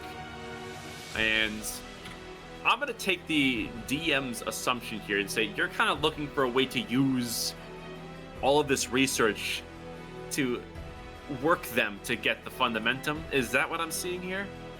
To see what I can either basically to further them along to make it work. Okay. You fucking See crit. see the difference in it all, just anything he can glean that seems important to their goal of diplomacy at the end. Mhm. You're beginning to glean more about their operations, and a lot of what's taking place here is covert. All of the operations, them acquiring these parts and experimenting, and the people they choose to even let within the sanctum close to the king is all very carefully done. Nothing is public about any of this. And, going off of just the usefulness of the body before you, they have been kind of taking pieces from it to try to incorporate it into building a new body. All of the pieces of armor that came from, or that are composing this new body, are either offhand parts that were recreated from their smiths, or were pieces taken directly from the proximity of the second throne. Kind of a hodgepodge of what they had at the time. However, you do devise that they have been very hesitant to test anything with the Auric Fundamentum yet. Likely because they only just got their hands on it and don't understand it very well yet. If you're looking for a way to get your hands on it directly, you think that running tests with the Fundamentum on this body is your best bet. Okay.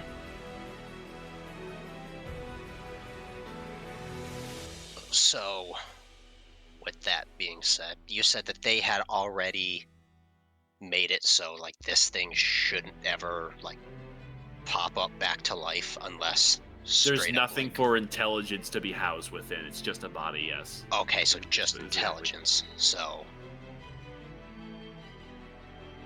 that can potentially work out to literally my idea of making it basically like a Hulkbuster thing.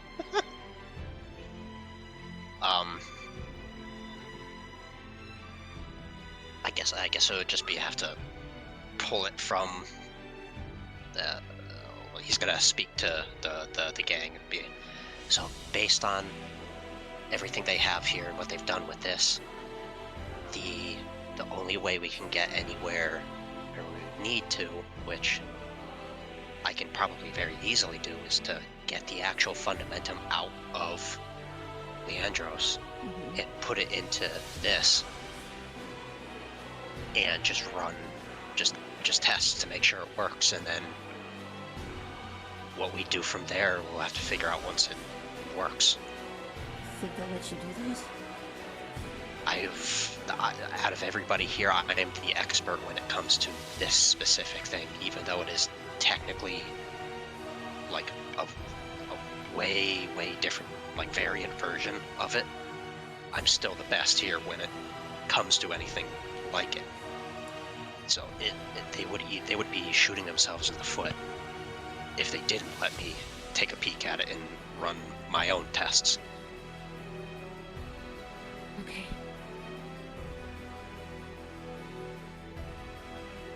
I've never been much for faith.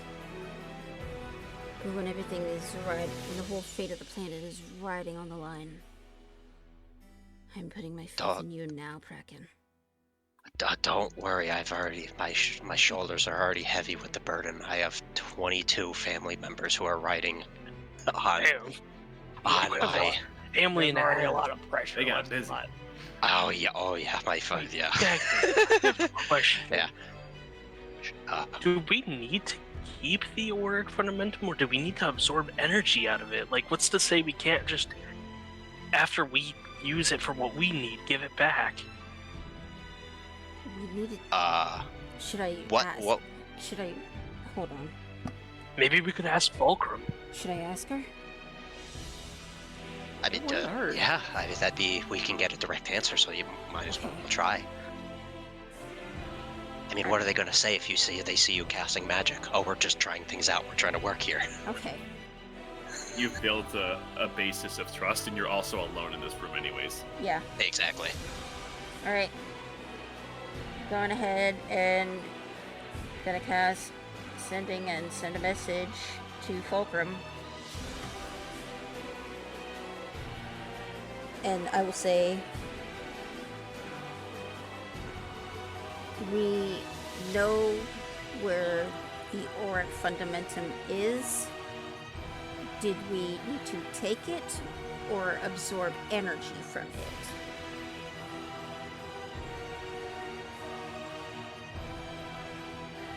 The fundamentum must be retrieved. It is a component for the new core.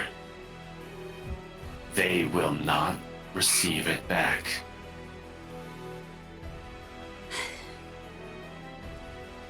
It's a component to fix the core. We need it. They're not getting it back. Fuck. Okay. So, if that's the case, my own personal fundamentum that I have in me powers my suit, and that was quite a pretty, compared to everything else that I've done, very simple. Yeah. If we can get it, I would assume it's already got the energy it needs to function correctly. We can get it. Unfortunately, we're probably going to have to. I don't see any way we can sneak it out of here because they're going to be watching us. If we have to smash and grab, or well, just escape, I can test it, do whatever I need, turn this hunk of scrap into just like its own automaton that follows my orders, or some sort of big suit like I have with my armor, and we just book it. I mean, if the auric fundamentum is a power source, we don't know what it looks like. But you think if you had a test with it long enough and studied it enough, if you want to switch it out, you think you could disguise your personal one as the auric fundamentum and fool them? my personal one is implanted a little bit below my ribs. So unless we dig through my body with surgical, like this was a big surgical procedure that we had to do. Taco can vouch. I'm good at surgery. Organ harvesting. I'm telling you guys. If we swap it out, I would still need another one to replace it once we get back with it, because then I would not be able to do anything. Walk. I would be a nugget man who got stuck in the sheets like last time, but until I can get another one, which could take months, up to a year. We're also talking about the diplomacy here too. Yeah. Is the core worth shattering chances at diplomacy? Because these people will remember what we did. Already fucking hate our guts. My personal opinion, because this king that we are currently working with is the one known for he's the open-minded one. He isn't the one stuck in his ways like so many old people that we have in our world. If we want diplomacy with the highest possible chance, it would be with him. And it would work even more so because we helped bring him back to life. He would also know what happened to him on Atlas. He used the Avatar to go to Atlas for a reason. I don't think anybody knows why. Then I guess we would also get that information, because he obviously had a damn good reason to go to the moon. Yeah, I'd imagine he'd tell the children of the Andros what he saw. And tell them what Atlas is capable of. If he's even sane enough to listen to reason. That's also another issue. I mean, sometimes this is a transfer of souls, correct? Like literally just plucking him out, putting him into the husk armor. Yes. So he should. I don't think he should be insane per se. Yeah, well, we don't know. But in Highshire, we were always told to not look up. And yet someone from deep within the planet did. And look what happened to him.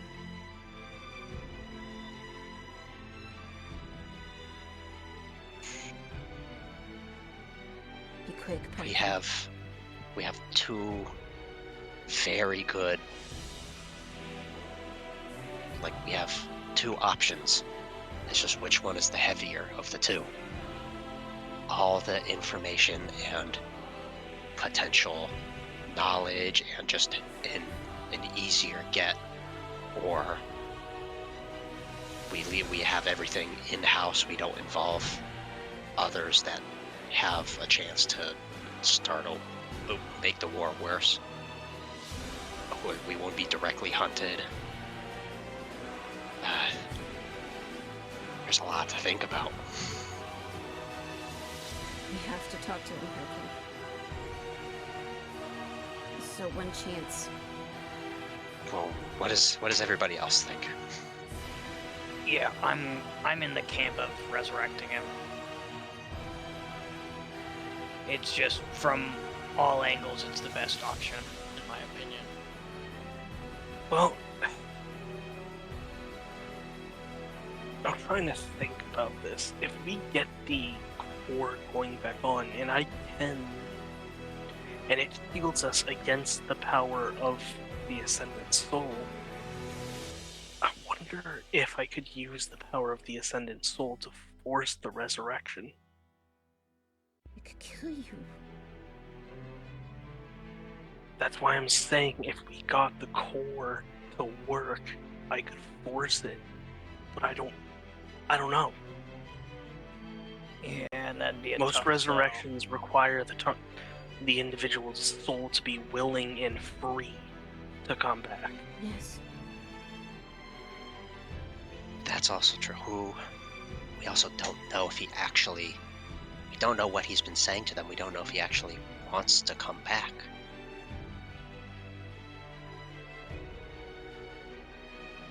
Well, I mean, we don't This- technically need the core. We just need an extremely powerful being while remaining human. And what better patron than an extremely powerful human, apparently? I don't know. It's just a thought. With the fundamentum in his chest, there's no telling how powerful he'd be, even. And with all the orc energy we pumped into him, it's not too much of a stretch. Welcome to your chest. Bring Leandros back, please. Okay. I am going to need all of your collective knowledge when it comes to, because this is technically more like highly advanced resurrection, so I'm going to need Erethal's expertise when it comes to just life and death, because that's basically what priests are of your nature. Cobweb, I'm going to need any of your any runes that could help any of this, any of that type of sometimes fair old enough. school magic is the way to go. And Yeah. then just in general, the plain knowledge that you can bring Dagny I don't mean to sound rude, but the only one who actually has the intelligence to comprehend all of the magic and all this stuff that's going to happen. Hey, I wasn't stuck in a room for the last 13 years of my life to not have all the knowledge I have of magic.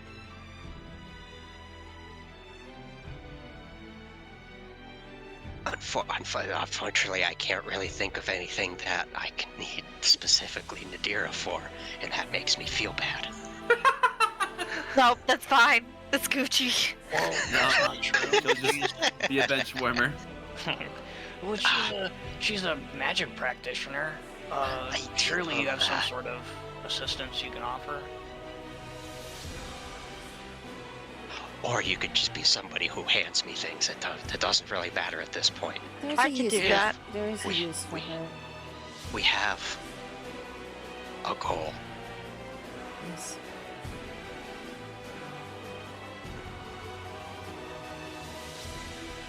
And I guess Kraken will get to work.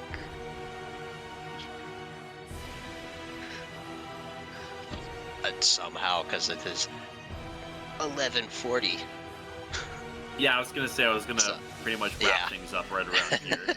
We just if we have our plan at least Yeah. come to fruition. Mm, Revive Leandros. yeah. You, All right. we have to revive Aurora and Jesus. Okay. Through everyone pondering the many potential avenues, you can't help but wish you had a Sanctum of Farsight in your pocket in order to postulate what may become of taking these decisions, because whether you take this by force or resurrect the king, it may send the trajectory of the future in wildly different directions. But there seems to be a general consensus to bring him back, have some form of reputation with these people, and a demonstration of intent, even if they may not know your origins as of yet. So, everyone puts their heads together and begins to think about the next step forward. And we'll end the session there. Before y'all go, I'm pretty sure that this was what the Farseer meant by, when she said, "Are you willing to lay down your life?" Because basically the only way we get off the rock is if Highshire and Aurora proper are allied. I think this might be the crossroad decision that decides that. Yeah. Yeah. This Yeah. is the point in Walking into Fallout. the good ending. This is we've hit the point of no return, quite literally. Yeah. Yeah. We either Yeah. accept more risk. Dude, I can't wait till Leandros revives, points at us, and says, "Kill these heretical motherfuckers." These heretical motherfuckers. Ew, angel worshipping dogs, dude. What the fuck? Alright. Why'd you bring those lowborn angel worshippers in here? Fuck, man. Alright, I'll catch y'all later. Yeah. I would GG's, have called my guys. boyfriend gay or something.